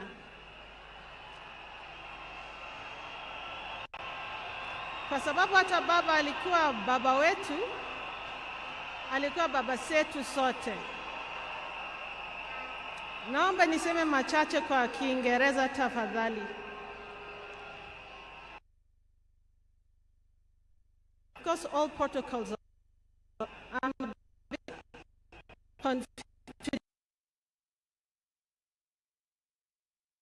anticipates to speak today, and there's so much I can say about Baba, but at the same time, we don't have enough time for me to say it all. To me, he was my advisor. He was a friend. He was also someone who understood me very well, and my children and my siblings. I remember the day I received the message. I was seated on the table, just finished my breakfast. And then my brother Junior called me. And he asked me where I was. And I told him, nimekaa kwa meza, I'm seated at the table. And then he asked me to sit down. And I asked myself, now do I sit on the floor, or sitting on the table, or the seat at the table is good enough? I was so confused. But then Junior then told me that our father was no longer with us. Until today, it is still very difficult. Ni uchungu mwingi sana ambao tunahisi kama familia. Na leo hii tunakuja na nyinyi pia, ndio tuombeleze na nyinyi pia, Kenya mzima na dunia nzima. Nataka tu kusema asanteni sana kwa kusimama na sisi, na tutaendelea kusimama pamoja, na Mungu abariki Kenya mzima na abariki dunia mzima. And thank you all. Asanteni sana. Mungu atupe nguvu. Mama, Mungu akupe nguvu. Thank you so much. Sina mengi ya kusema.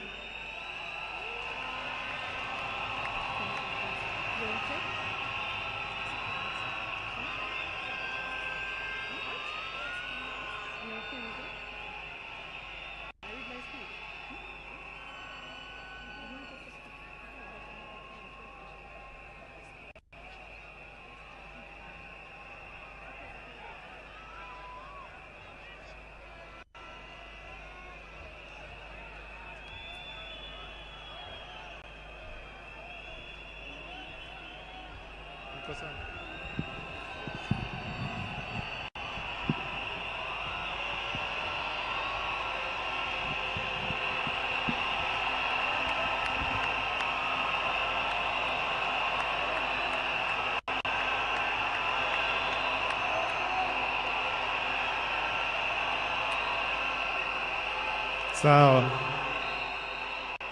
Haya. Haya. Okay. Tulia, wacha nisome. A tribute from Raila Junior Odinga. My beloved mom, my sister Rosie and Winnie, my extended family, excellencies, distinguished guests, my fellow Kenyans, since I learned of my dad's demise, I have organized over how to best mourn him. My father was many things to me, to many people, but to my siblings and I, he was simply Dad. Dad embodied resilience, courage, and unwavering commitment to the ideals of freedom and justice. He always stood for what he believed was right, sometimes at great family cost and personal cost as well. He was my hero.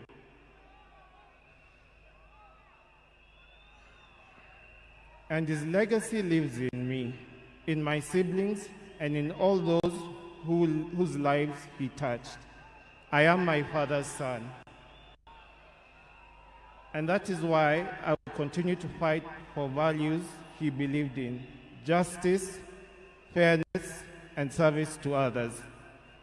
I am very alive to the fact that my brother Fidel is gone. I remain the gentleman of the family. Dad, I want you to assure you that I will take care of our family, Mom, Rosie, Winnie, and your larger political family too. Erokamano.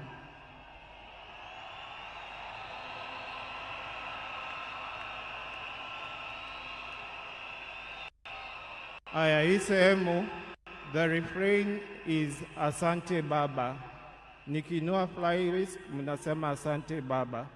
Tujaribu mara ya kwanza. Asante Baba. Thank you for the gift of life. Thank you for giving me your name and for never heaping the weight of it on me. Asante Baba. Thank you for the beautiful childhood that through the challenging times. Asante Baba. Thank you for believing in me, encouraging me to speak up and to try new things, for always hearing me out. Thank you for standing by me even when I fell short or outright failed, and for always showing me grace. Thank you for your wisdom, your guidance, and your unwavering love, not just for me, but our entire family. Mama, Fidel, Rosie, Winnie, Yvonne, Lion Amolo Odinga, Jaramogi Oginga Odinga. Thank you for grounding me in ways more of our people and encouraging me to be a man. I will deeply miss our family moments, our laughter, our conversation. I will miss watching Arsenali with you. I miss Arsenali.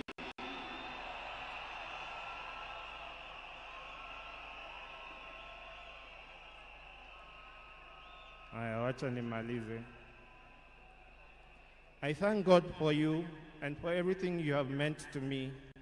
You have run your race with honor, and may grace now lead you home. May the ancestors receive you and rest well. Nindikwe, Baba Aheri, Asante Baba, Asante Baba, Asante Baba, Joey, Joey, Joey.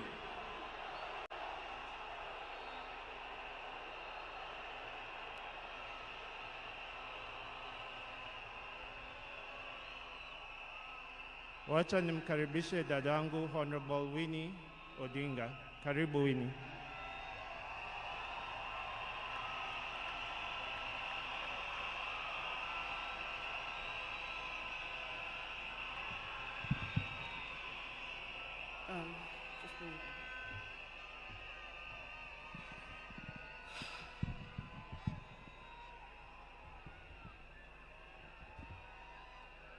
Hey.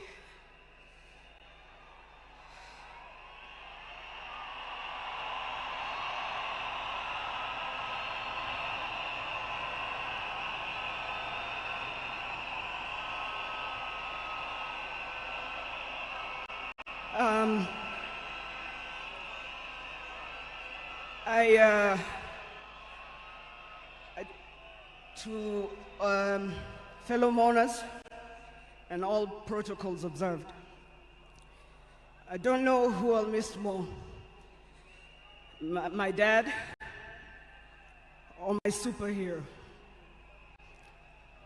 I've been the luckiest girl in the world because you are my dad. Only 3 other human beings were as lucky as me: Fidel, Rosie, and Junior. Dad, you are light, steady, unyielding, and deeply human. To the world, you are known by many names. When you were growing up, they used to call you Aluo. And then when you started work, they started calling you Jaramogi's son. And at some point, they started to call you Tinga.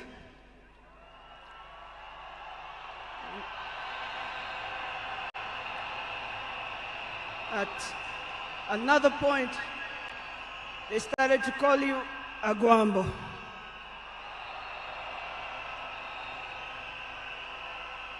Briefly there, they called you Nyundo.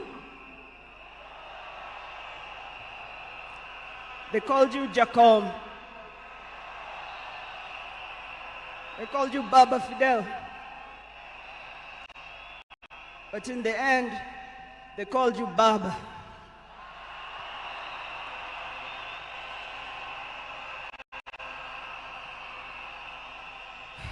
To me, you were simply Dad. A man whose presence froze rooms around the world. Our home was the Vitendawili testing ground, filled with trivia, quizzes that challenged the 4 of us, in a good way sometimes. When I learned that you willed to be buried in 72 hours, I laughed. Good old Dad, testing and planning for all of us, even beyond the grave. I can see you now laughing in your heaving manner. I can see you laughing at all of us, knowing that your wish will be done. To my fellow mourners, I learned from him that love for country is not just in words, but in sacrifice. That justice must be pursued even when the path is lonely. The true leadership is service and not power. Millions of you are in despair, but take heart, because he left a plan for you too. He led all of us, he taught us, he carried us. We know what he expects from us. We shall rise together in his honor. I watched him at his best. I watched him fall and rise again, each time with grace, forgiveness, and hope. At home, he was gentle and humorous. He loved storytelling, music. I think you know the favorite song. Down the bay on the mountain top, where the sun shines on a mountain top, I took a trip on a sailing ship, and when I reached India, I made a stop. but I'm sad to say I'm on my way. Won't be back for many a day. My heart is down, my world is turning around. I had to leave a little girl in Bondo town.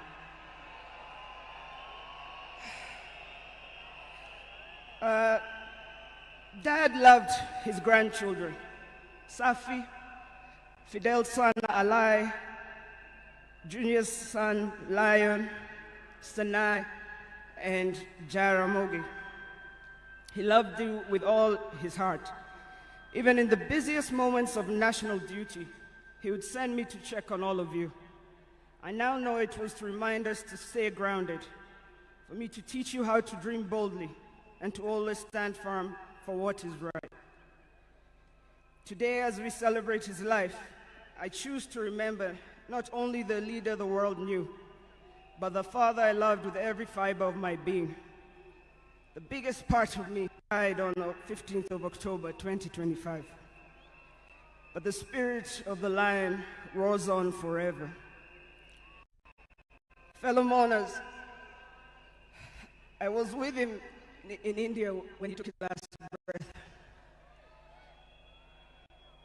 He died in my arms, but he did not die like people have been saying on social media. Every day he was waking up and walking, and every day he would do 1 round. The next day he would push 2 rounds. That morning he pushed to 5 rounds.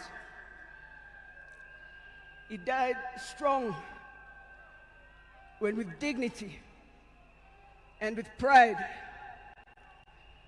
And you must be proud of that. You all must also walk with your heads held high and walk strong and proud that he left as a gentleman.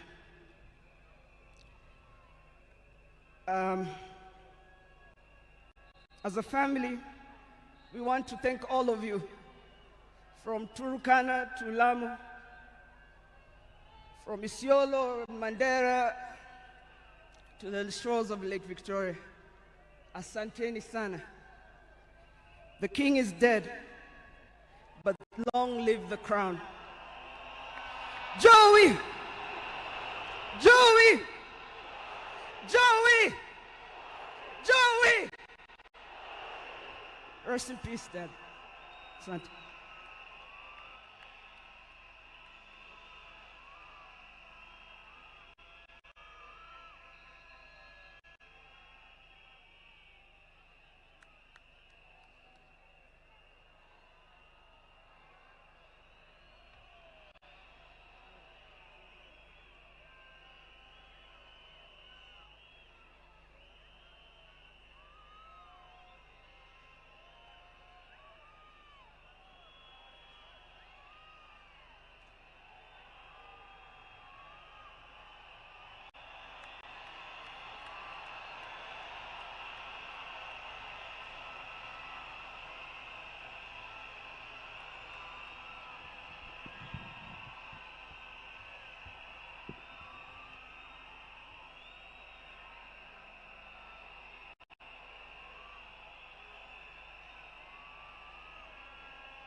Your Excellency, the President of the Republic of Kenya, William Samoei Ruto, and our First Lady Mama Rachel, and all protocols observed.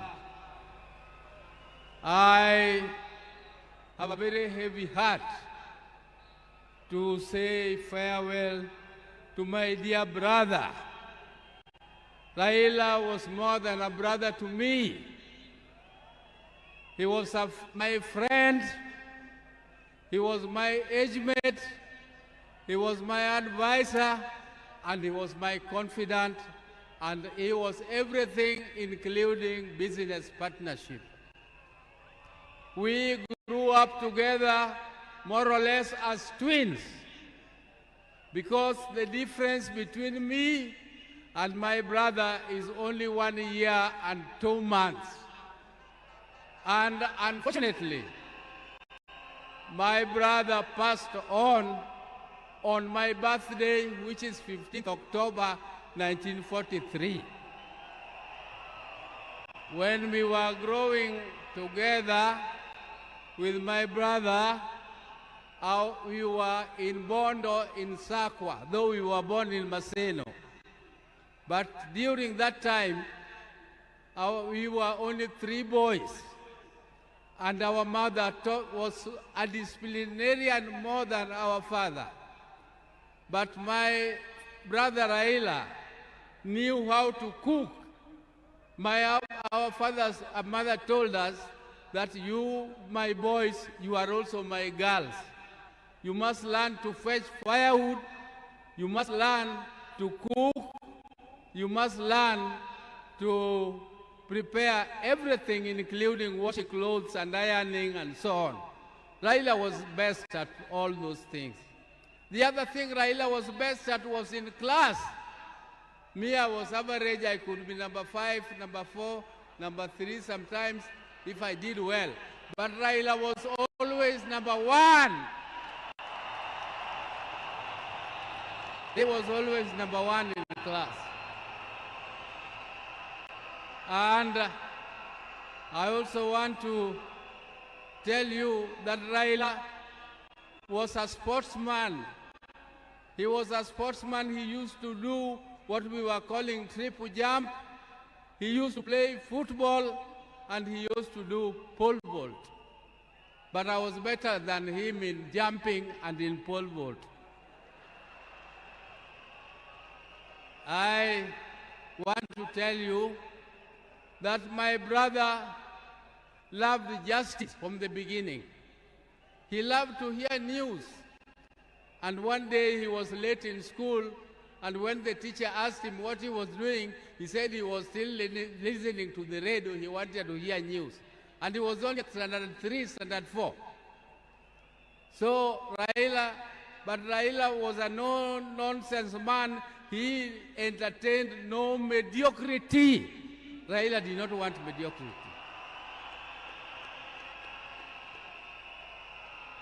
If you came across him with lies or something mediocre, his left hand was very fast. He could give you something to teach you a lesson that you must always be truthful. He protected me and my brother, the late Agola, because he was more brave in confronting anybody who attacked us. Ladies and gentlemen, I can tell you the story of Raila the whole day, but that is not my intention today. My intention is to tell you that even though my brother was almost the same age as me, but younger than me, I can tell you that I respected him as my leader in the political arena.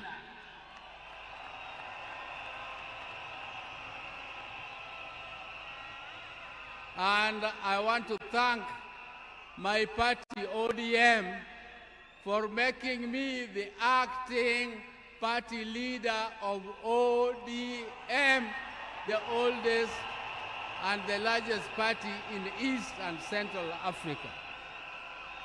I will take that mantle with vigor, and I must assure you, my colleagues, that I will not disappoint. Even though the shoes of Raila are too big to be filled. But I just want to try my best. I want to try my best.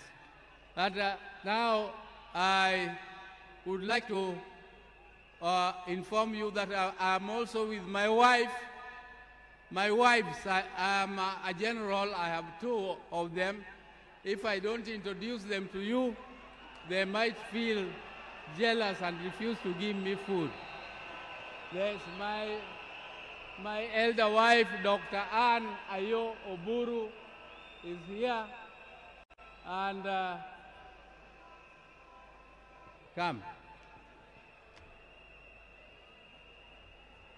This is the lady who took me out of boyhood. She is a doctor, she is a pediatrician, and she is the one with whom we grew together. But I thought that now, at my age, I don't want her to scratch me, I don't want her to massage me, so I brought her helper, Judith Oburu. Judith Oburu.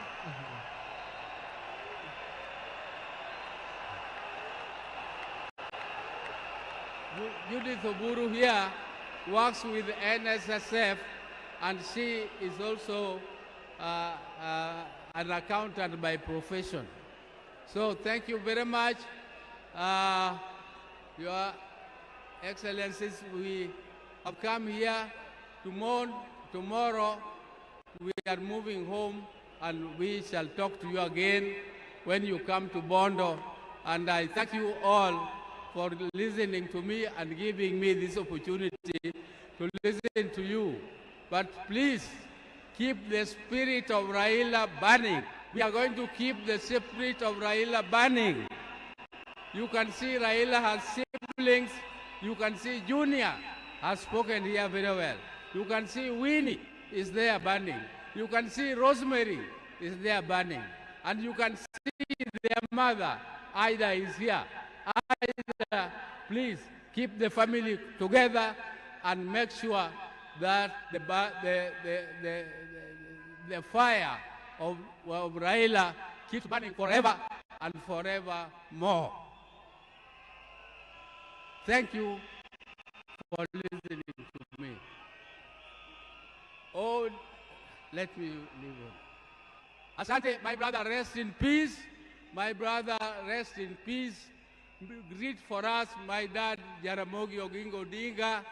Greet for us, our mama. Greet for us, our mother, Mama Mary Oginga. Greet for us, our father, Jaramogi Oginga Odinga. Greet for us, all our brothers, Agola, Osewe, and Odima, who left before us. And greet for us, all of them. And I'm sure God the Almighty is going to welcome you with his hands there, because you were magnanimous, you loved God, and you loved people. That is what God also expected of you, and you have done your best. Rest, my brother. Rest in peace. Rest in peace, my brother. Thank you.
Hello?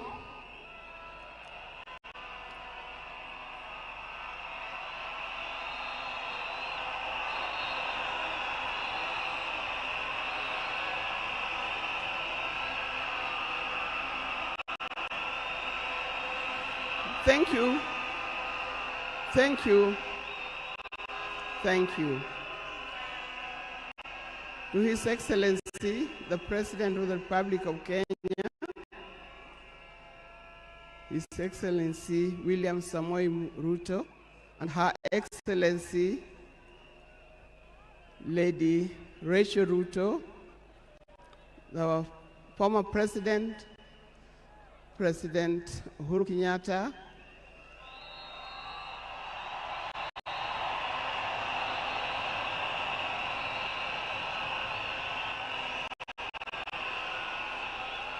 the visiting President, the visiting president, past and present, the deputy presidents, all distinguished guests, ladies and gentlemen, and watu wetu wa Kenya kwa jumla, hamjambo. Today is a very unique day. It is not every day that I would be standing here to say something to the nation and to the world about my dear husband, Raila Amolo Odinga.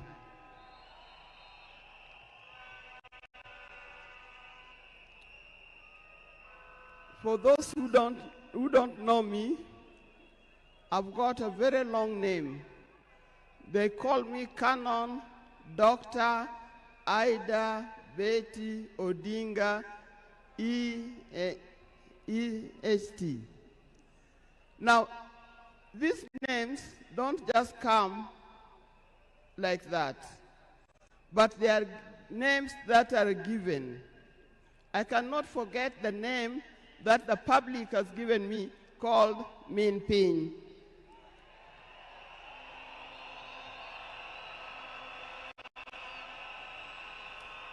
That name is a very heavy name because it is a name that puts a lot of responsibility to the owner of that name. I'm also gotten the name of Peace Ambassador. And for that reason, even before I say something else, I'd like to say something about peace. One thing that I know that Raila stood for, and he keep on repeating, is that we need peace in our nation, we need peace in our homes. And peace will not survive in a situation, in a chaotic situation. For that reason, I appeal, today I appeal, let us mourn Raila in peace.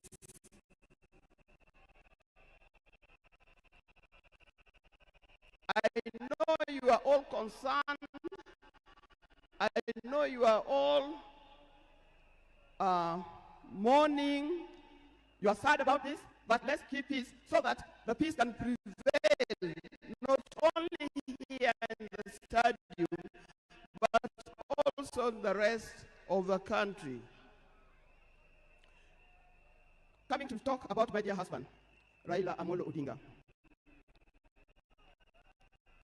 I first met Raila way back in the early 70s, and we got married in 1973. For that reason, I've lived with this man for 52 years. Many of the people that I see or who are in this stadium could have easily be our children. No wonder you call him Baba. That name did not come from nowhere, but came from the experience and the life that he has lived with and relationship that he has had with some of these people. During our union, we were blessed by 4 children. First, we had the first child was called Fidel Castro Odhiambo Odinga. When Fidel was born, I was a bit hesitant the way he gives the name. I say, why do you call him Fidel?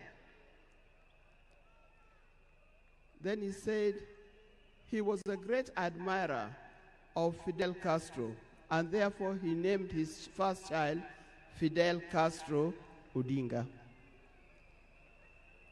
Later, we had the second child, Rosemary, and here again, Rose is the name of my mother, and Mary is the name of his mother. We combined the 2 names together, and we call the child Rosemary. It also has a meaning to us. When it came to the third one, and he named after his best friend and his cousin called Raila Kembo, with whom they shared name. So we ended up with Raila Oginga Odinga. Last, there was a big gap, and I'll explain to you. Last came the fourth child. The fourth child, when I went to the hospital, and you know those mothers, you know, you end up somewhere in labor ward. And I was watching the television. And on the television, that's the time when Nelson Mandela had come out of prison. It was he's been there for 27 years.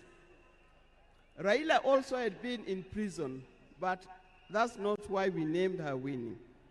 And I was watching the television.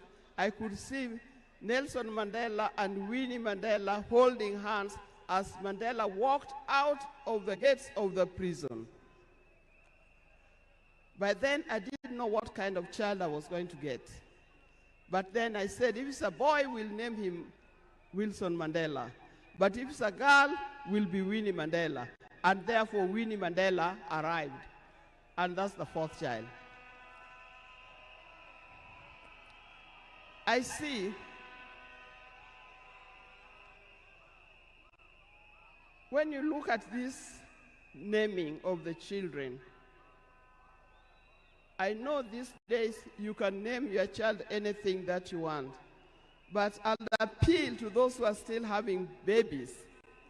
Give your child a meaningful name, because you name them people you never saw, you never heard of, simply because it saw the name written somewhere. There's nothing wrong with giving our children the names of the people who in our lives we think are the heroes.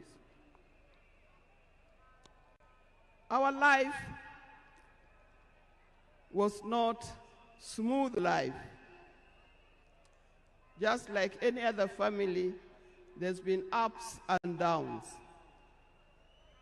But as we continue living together, we've learned how to cope, because we all have weaknesses and strengths. We learned to talk straight to one another. We learned to speak the truth, and we learned to forgive and move on. Now, that forgiving spirit was not only in the home, but it's something that has spread to the Kenyan. You've seen how many times he has tried in the elections, but that forgiveness is paramount. So please don't carry grudges from one generation to another and from one group to another. We are all Kenyans. We are all Kenyans. We are sisters and brothers. We must learn to forgive easily and build together Kenya.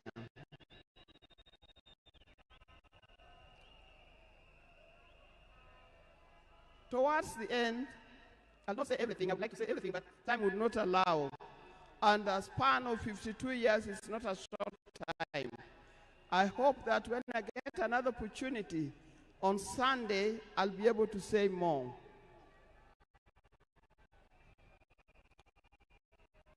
But one thing that he kept on repeating to me is that we must urge Kenyans, we must urge Kenyans to live in peace. He kept on repeating that. We must repeat it to our Kenyans, we live in peace. Raila hated dishonesty. He hated dishonesty. He hated greed.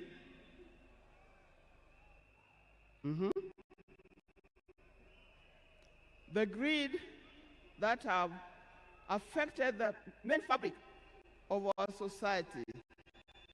The greed that leads to stealing from the public coffers. The greed of needing that leads to corruption. That's the kind of thing that Raila would not have liked to see. So, you people, you Kenyans, I'll tell you more. But I thank you. I thank you, those who have come and those who are watching us from other places. I thank you for standing with this family. I thank you for being here for us. And I thank you for helping us to mourn Raila. May his soul lie in eternal peace. And for the people of Kenya, I wish you well, thank you, and may God bless you. Thank you.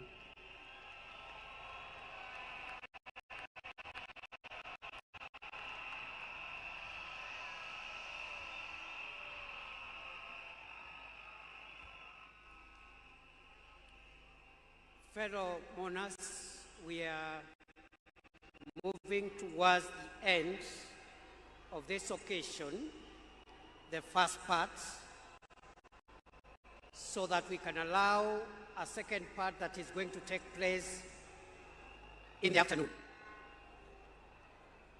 On behalf of Senator Dr.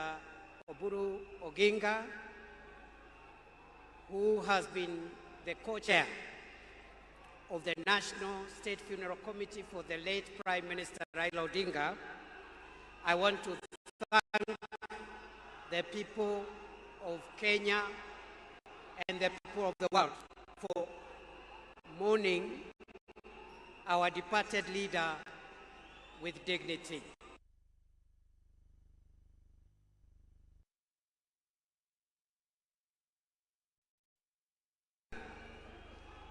Has spoken in two capacities. First, as a member of the family, and secondly, as the interim acting party leader of ODM. Your Excellency, fellow mourners, we recognize there's so many mourners who have come to mourn today, and we respect all of them and thank them for making time. Allow me, Your Excellency, to do two things, and then we will conclude. The first is to acknowledge that the leader that we have lost in our country was not just a leader in Kenya. He was a regional leader, he was a continental leader, and he was a global leader. And that is why you see the kind of dignitaries that are present here, whom we recognize for their presence. But we have also received formal condolences from global leaders from around the world. Allow me, mourners, to acknowledge those condolences from heads of state and government of foreign nations. We have the condolences of the President of Tanzania,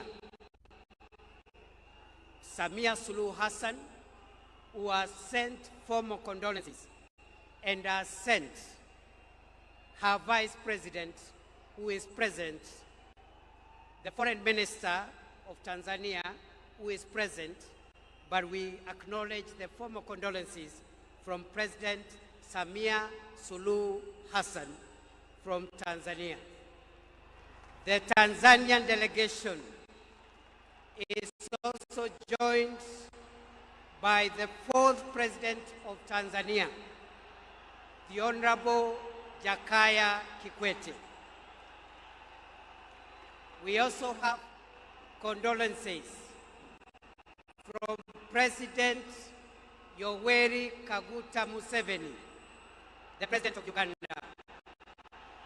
We have the condolences of President Paul Kagame of Rwanda, and President Kagame, in addition to the condolences, has sent the Interior Minister of Rwanda, who is present here to represent President Kagame.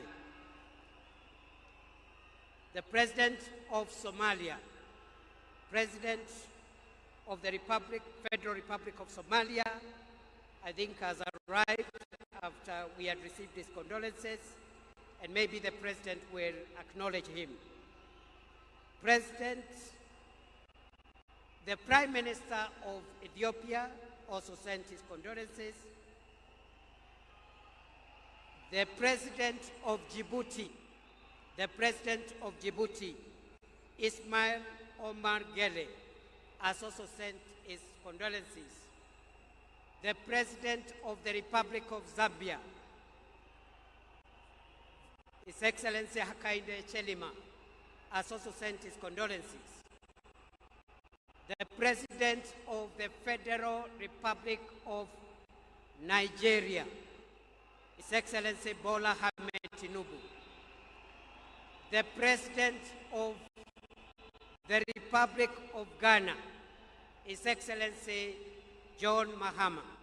The President of the Republic of Burundi, His Excellency Evariste Ndayishimiye. The President of the Republic of Sierra Leone, His Excellency Julius Maada Bio. The President of the Republic of Zimbabwe, His Excellency Emerson Mnangagwa. The President of the Republic of the Gambia, President Adama Barrow. The President of the Republic of South Africa, His Excellency Matamela Cyril Ramaphosa. The Prime Minister of India, His Excellency Narendra Modi. The President of the Democratic Republic of Congo, His Excellency Felix Tshisekedi. We also are in receipt of the formal condolences of the following global leaders whom I want to mention and acknowledge. The Secretary General of the United Nations, His Excellency Antonio Guterres. The Chairperson of the African Union Commission, His Excellency Mohamed Ali Yusuf. The Head of the European Union Delegation to Kenya. We also have the condolences of the Under-Secretary General and the Executive Secretary of the United Nations Economic Commission for Africa, the Director General of the World Health Organization, Tedros Ghebreyesus, the Assistant Secretary General of the Commonwealth of Nations, the Executive Secretary of the Intergovernmental Authority on Development, Dr. Wokne Geneyehu, the Secretary General of the East African Community, Veronica Nduva. And finally, I want to acknowledge also the condolences that we have received from the following. Senator James Rich, who is the chairperson of the United States of America Senate Committee on foreign relations. From the United Kingdom of Great Britain and Northern Ireland, we have the apologies of the Minister for International Development and Africa, Jane Chapman. Condolences from Italy through the head of mission, through the deputy head of mission of the Italian embassy, the High Commissioner of Australia, the High Commissioner of Canada, the Ambassador of the Russian Federation, the Ambassador of the People's Republic of China, the Ambassador of the Czech Republic, the Ambassador of Switzerland, and the Ambassador of the Federal Republic of Germany. Ladies and gentlemen, we now would like to hear the condolences and the remarks from two other speakers.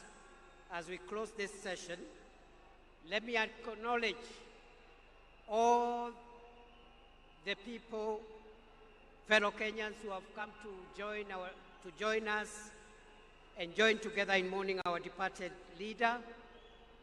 Let me recognize our delegation here from the state side, the arms of government, all the arms of government, and the two levels of government are represented here. We are led by His Excellency the President, William Ruto, and the First Lady. We also have our retired President. We have the speakers of the two houses, the Chief Justice, members of the Cabinet, Principal Secretaries, the military command, led by the Chief of the Defense Forces. We have our governors, senators, MCAs, and the ODM fraternity. Your Excellency, allow me to recognize, because you have permitted me to do so, in our presence, the names that were read, just for the purpose of record. The President of the Federal Republic of Somalia is here, His Excellency Sheikh Mohamud.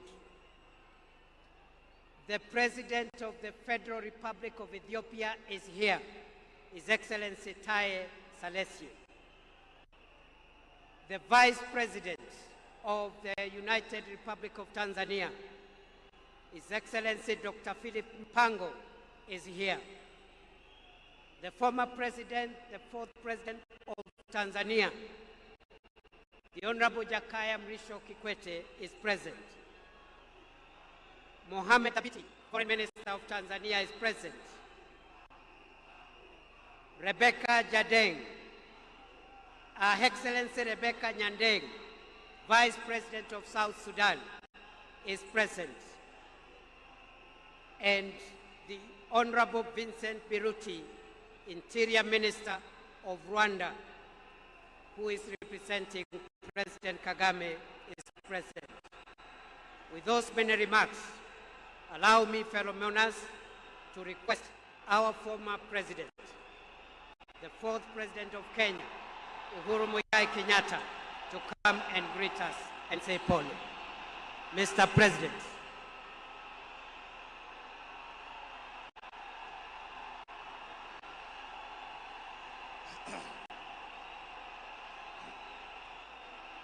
Asanteni sana.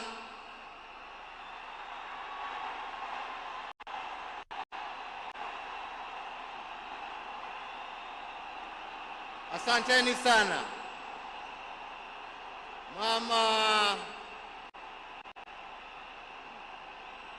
Mama Aida Odinga, Rosemary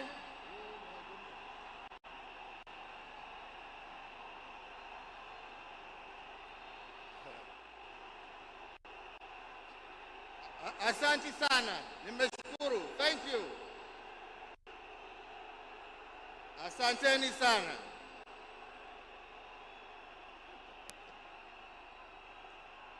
Asanteni, asanteni.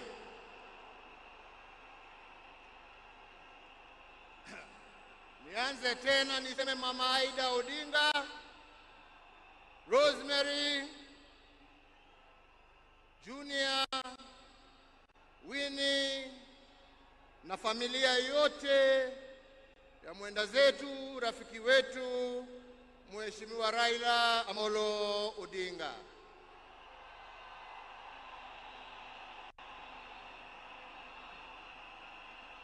Mheshimiwa Rais wa Jamhuri ya Kenya, Mheshimiwa William Samoei Ruto na First Lady Mama Rachel Ruto, viongozi wa nchi za kigeni na majirani ambao wametutembelea kuja kuomboleza na sisi, waombolezaji wenzangu, hamjambo? Hamjambo tena. Asanteni sana. Tuko hapa pamoja kama Wakenya kusherehekea maisha ya Mkenya mwenzetu, kiongozi, rafiki yangu, lakini mimi nilimpenda kama ndugu yangu.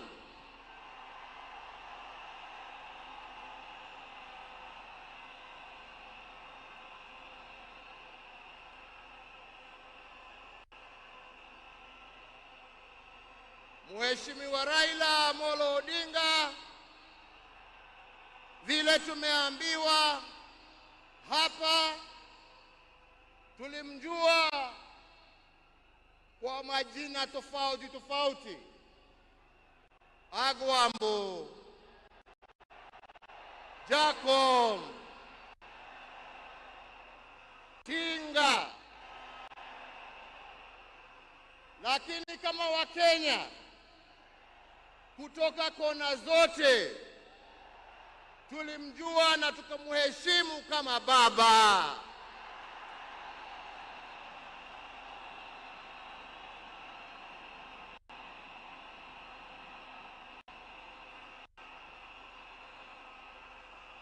Na tulimuita baba kwa sababu Mheshimiwa Raila Amolo Odinga alipenda nchi yake Kenya kuliko kitu kingine chochote.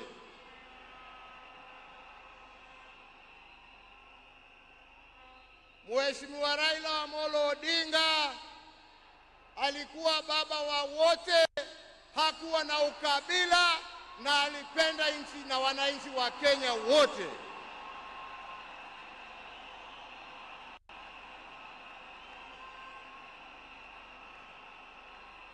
Na testimony hiyo yaoneshwa na marafiki tofauti tofauti ambao ukienda kumtembelea kwake nyumbani ulikuwa unawakuta huko. Marafiki kutoka kila kona ya taifa letu la Kenya. Raila alikupenda kwa sababu ya maono yako, alikupenda kwa sababu ya fikira zako, alikupenda kwa sababu ya vitendo yako, lakini sio kwa sababu ya rangi yako ama kabila lako.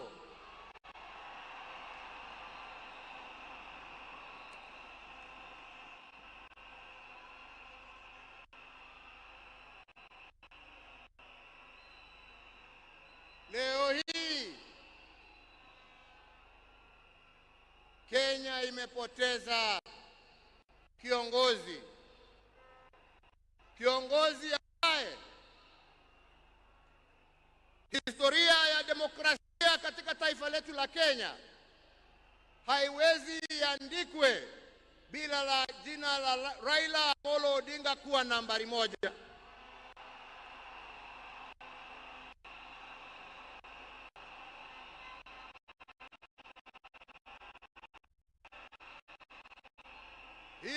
historia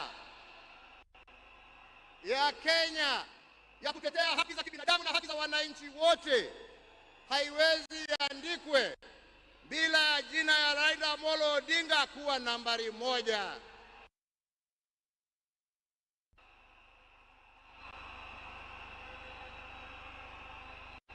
Historia ya ungatuzi na kuhakikisha ya kwamba wananchi kule mashinani wana uwezo ya kujiongoza na kujitawala na kuwa na viongozi ambao wanatekeleza shida za wananchi kule chini haiwezi iandikwe bila ya jina ya Raila Amolo Odinga kuwa nambari 1.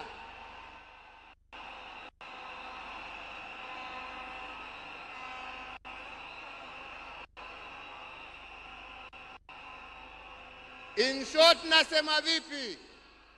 Nasema hivi, Raila ametuacha kimwili, lakini ndani za roho yetu, ndani ya spirit ya Kenya, ataendelea kuishi miaka na miaka tukisonga mbele.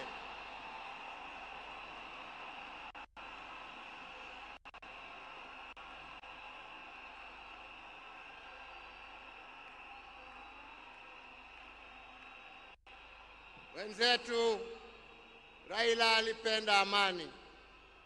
Raila alipenda umoja wa taifa letu. Raila alifurahia akiona Wakenya wakiungana, wakishirikiana, wakijenga taifa lao pamoja. Raila alikuwa mtetezi wa haki ya kila mtu. Pahali ambapo alikuwa anaona hakuna haki, Raila ndio alikuwa wa mbele hapo kuhakikisha ya kwamba haki zimepatikana. Na wenzangu,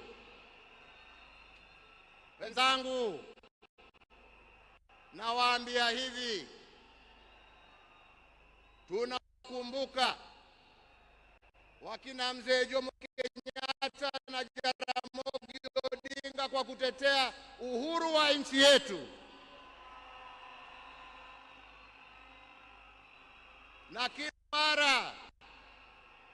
Na kila mara tukiimba wimbo wa taifa tunasema tunatalinda uhuru wetu na damu yetu na jasho yetu.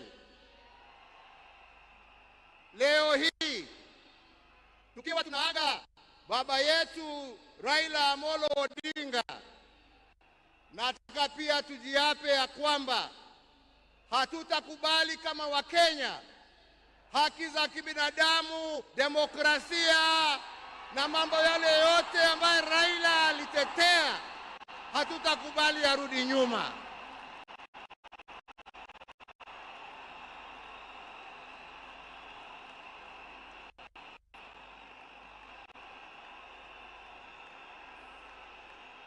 Hatutakubali arudi nyuma. Tutasonga mbele tukizingatia hizo haki kwa sisi ambao tumebaki na wale ambao hawajazaliwa. Hivyo ndivyo ndugu yetu angependa kuona, na hiyo ndio njia ya kuona legacy yake kama kiongozi wa taifa letu.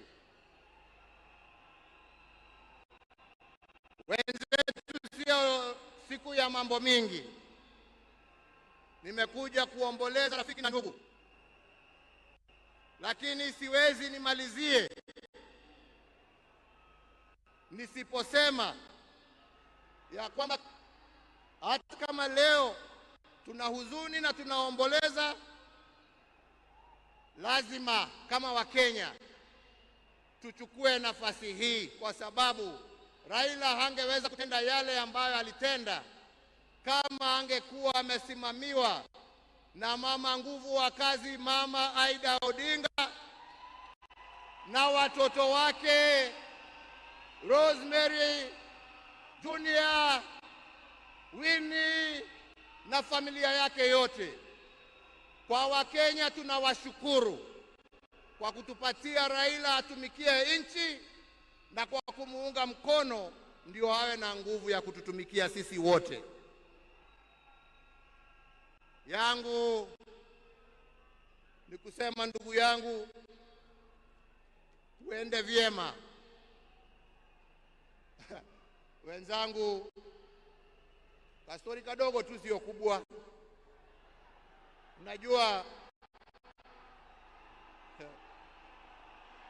Unajua saa ingine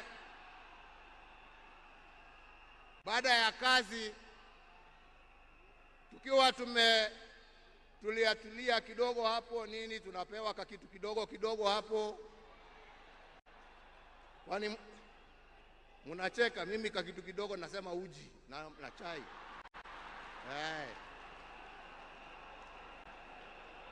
Lakini wakati tulikuwa tunapiga gumzo,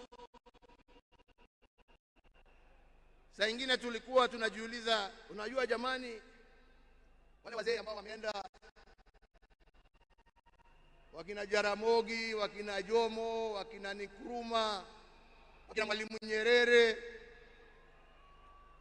jameni, unafikirianga wakiketi wanaongeanga mambo gani? Mimi nilikuwa nasema unajua wanaongea siasa kama sisi, wanatuangalia tu na mambo hii yetu ya upuzi hapa, wanatuchekelea. Anasema lakini unajua, I'm very keen kujua. Sasa ndugu yangu, umeenda mbele yangu, sasa tayari najua mnajiongeleshana huko, na sio ati niko na haraka ya kuja kuwafikia, lakini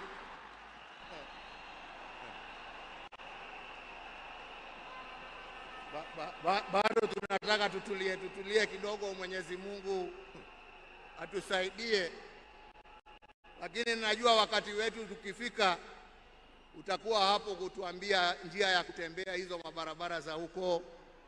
Kwa hivyo ndugu yangu, nikuombee kwa Mwenyezi Mungu akurehemu, akulaze na amani na wenzako, ukijua ya kwamba twakumbuka wewe na yale ambao umebakisha tutaendelea nayo, na familia yako sasa imekuwa yetu, na tutaendelea kuwalinda na kuwachunga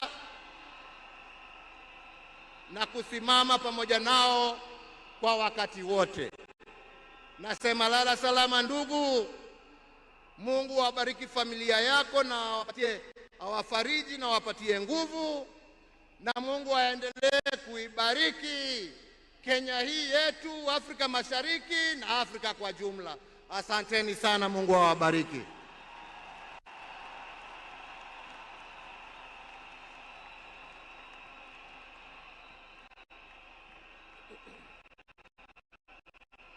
Thank you very much, Mr. President. Kwa sasa nilisahau kidogo kutambua uwepo wa mkuu wa mawaziri Musalia Mudavadi, jaji mkuu Martha Koome, na aliyekuwa makamu wa rais wa zamani Stephen Kalonzo Musyoka, hata yeye ako area. After the end of this ceremony,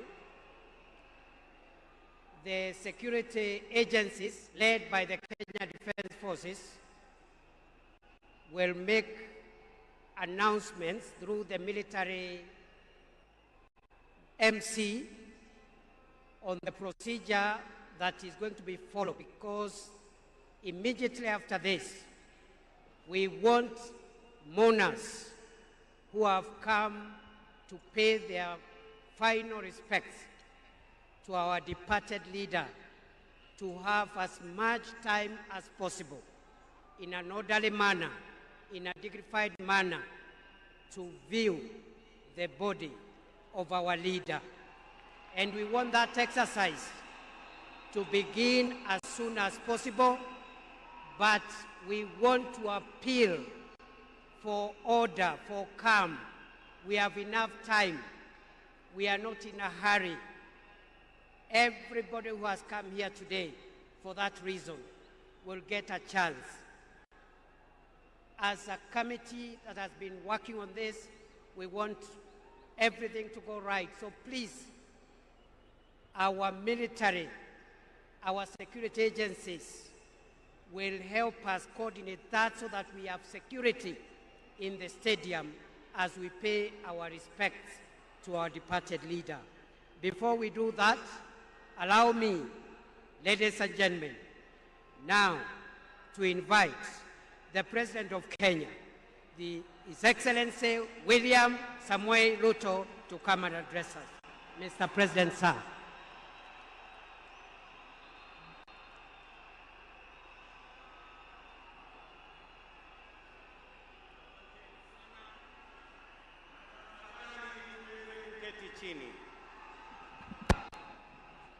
Fellow citizens, friends of Kenya from across the world, distinguished guests, ladies and gentlemen, every once in a generation, there comes a leader whose impact transcends their moment, whose courage inspires change, and whose vision shapes destinies. My brother, Raila Amolo Odinga, was one such leader. Across space and time, there are few exceptional persons who, when summoned by the call of history, rise to meet the challenges and opportunities of their time with indomitable vigor, with absolute conviction, and with unwavering valor. The Right Honorable Raila Amolo Odinga, Ward Mary, Ward Nyar Alego, Aguambo, Tinga, Jacom, Enigma, Ward Ping, Baba, the man in whose honor we gather here today belongs to that rare, irrepressible breed of human beings. My dear brother Raila Amolo Odinga, as we bid you farewell, we do so with the deepest gratitude as a nation and as a people. We grieve your loss. We celebrate your 80 years of presence and also salute you for the great statesman and patriot that you were. To Mama Ida and your children, Rosemary, Raila Jr., and Winnie, as well as the larger Odinga family, led by our elder brother, Senator Dr. Oburu Odinga, please accept the nation's most heartfelt condolences on this immense loss.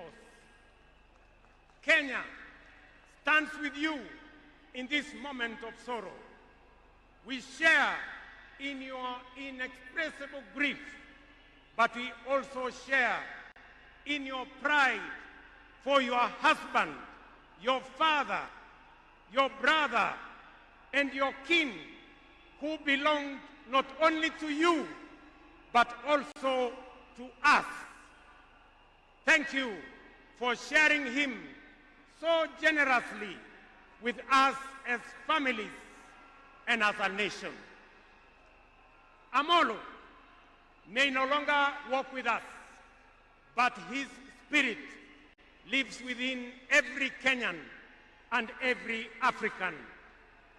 Such was the depth of his influence and impact that even in his absence, his presence endures. Fellow citizens, we gather here today not just to mourn the passing on of Baba, but celebrate his purpose, his vision, and his ideals. He walked among us as a man, but he also charged among us as a movement for change, a movement for justice, and a movement for inclusivity, and a movement for a greater and better Kenya.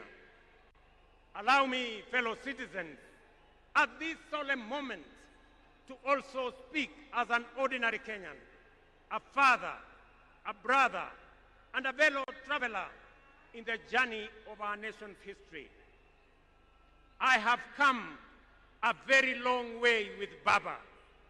When I stood by him with the other Pentagon members at a defining moment in his and our nation's history, I neither knew that one day we would find ourselves on opposite sides, nor could I have imagined that years later he would stand by me, this time to steady the nation and to help anchor my leadership, culminating in the birth of the broad-based government.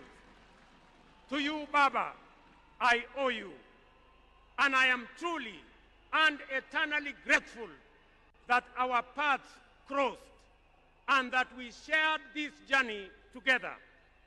We have been both collaborators and competitors, friends and rivals, but always patriotic Kenyans, united by a dream greater than ourselves, a dream bigger than any partisan divide, a dream of a united motherland called Kenya.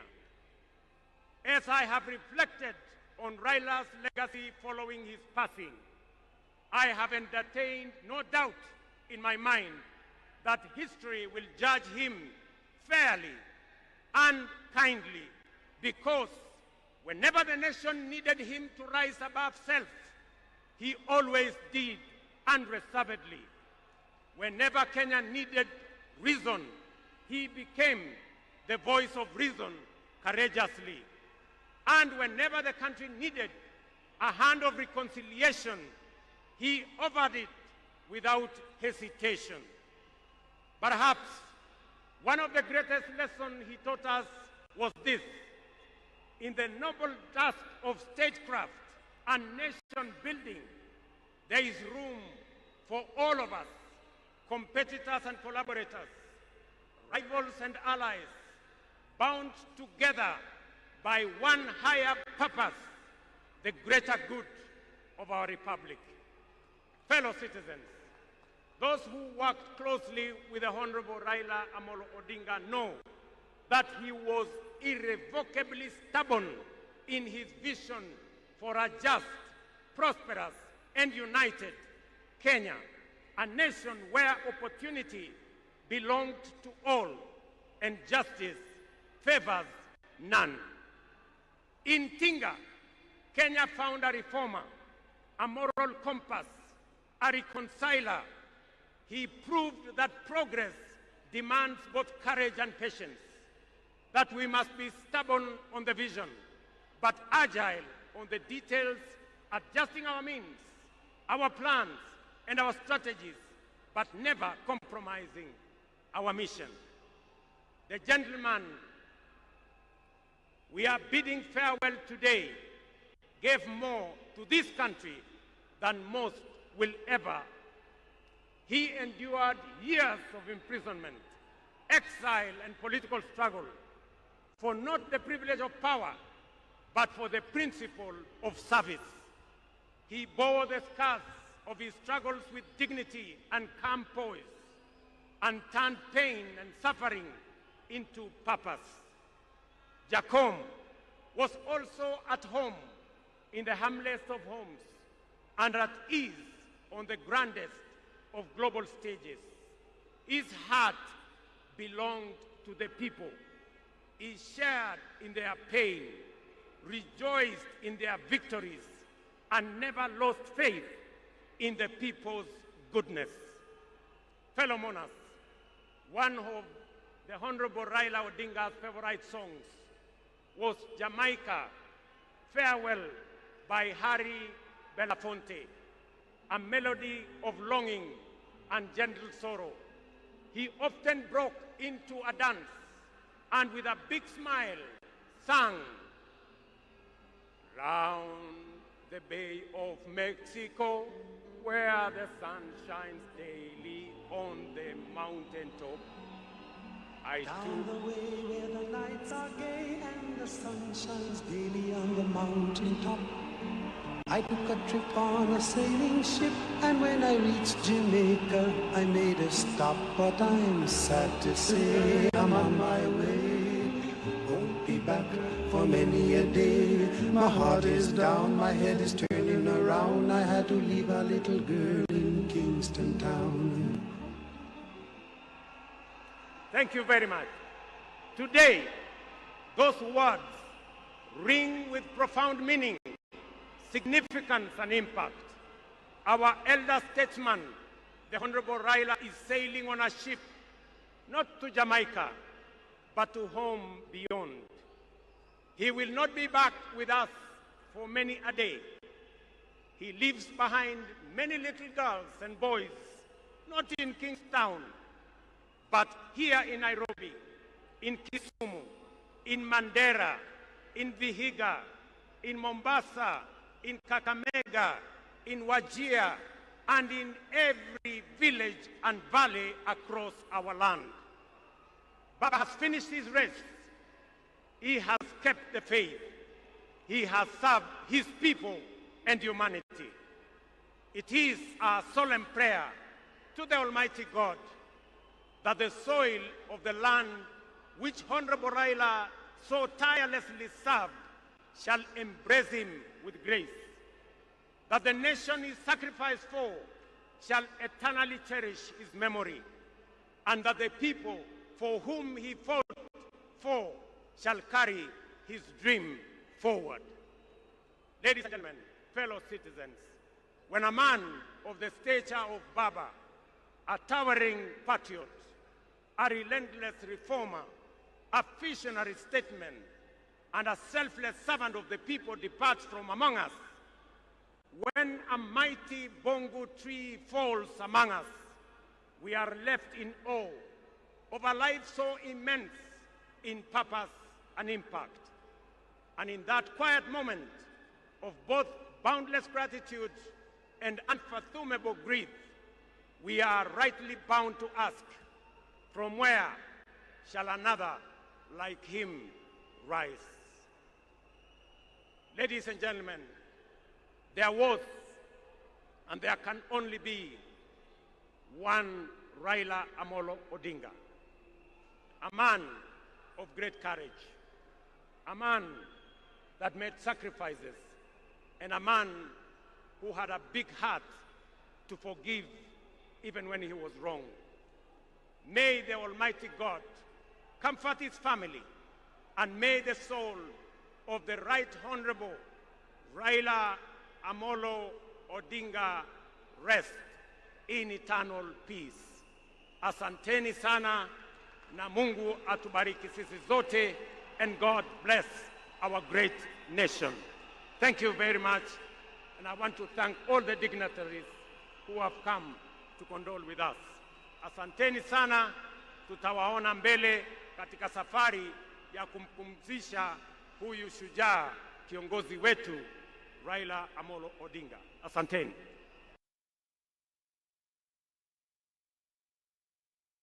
Na sasa naomba sote tubaki tumesimama ili tumalize rasmi kwa wimbo wa taifa. Wimbo wa taifa.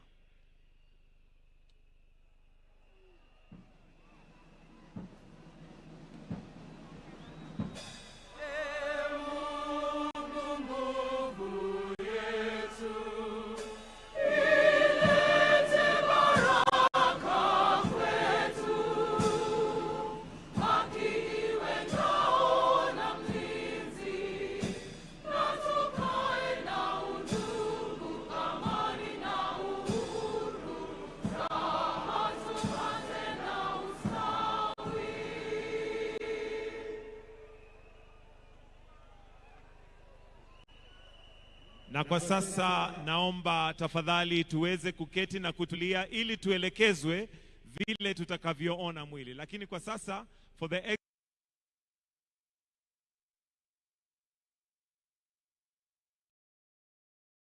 protocol, we'll have His Excellency, the President, Dr. William Samoei Ruto, together with Her Excellency, the First Lady, to progress and leave,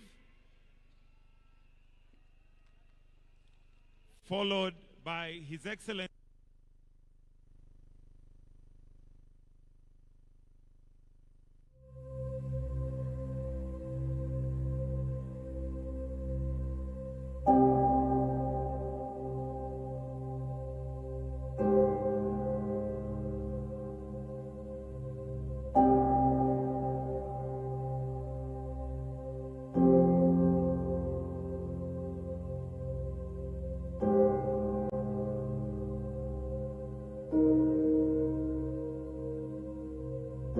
fursa ya kutazama mwili wa mwenda zake. Tafadhali tunaomba tuweze kuruhusu familia na itifaki zingine ndiposa tuweze kutazama mwili huu. We'll also have His Excellency President Uhuru Kenyatta to exit, followed by His Excellency the Deputy President. The rest, we are kindly requested to relax kidogo ili tuelekezwe vile tutakavyotoka. Na sasa nitamkaribisha mwenzangu Misango ili aweze kutuelekeza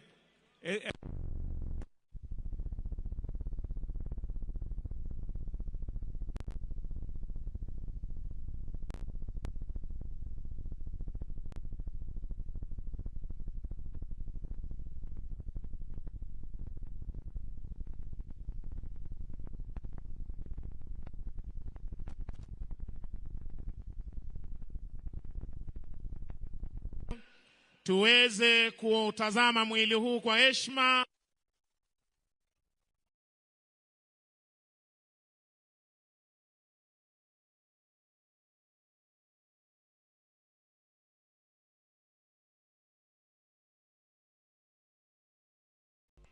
Kuwaomba wananchi kwamba tuna muda hadi hata ikifika saa ngapi mtaweza kutazama. Tunaomba tu taratibu wa kutazama mwili huu tafadhali. Basi viongozi wetu wa kidini tutaomba muweze kuongoza familia waweze kuondoka ili sherehe zingine zitakazoongozwa na jeshi letu za kutazama mwili ziweze kuendelea.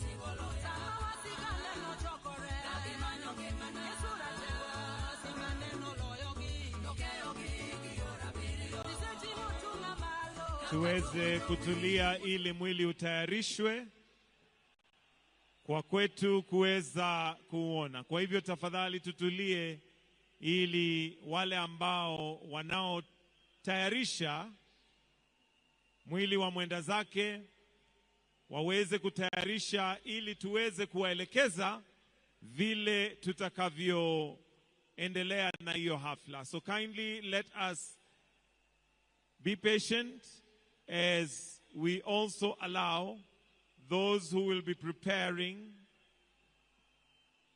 for us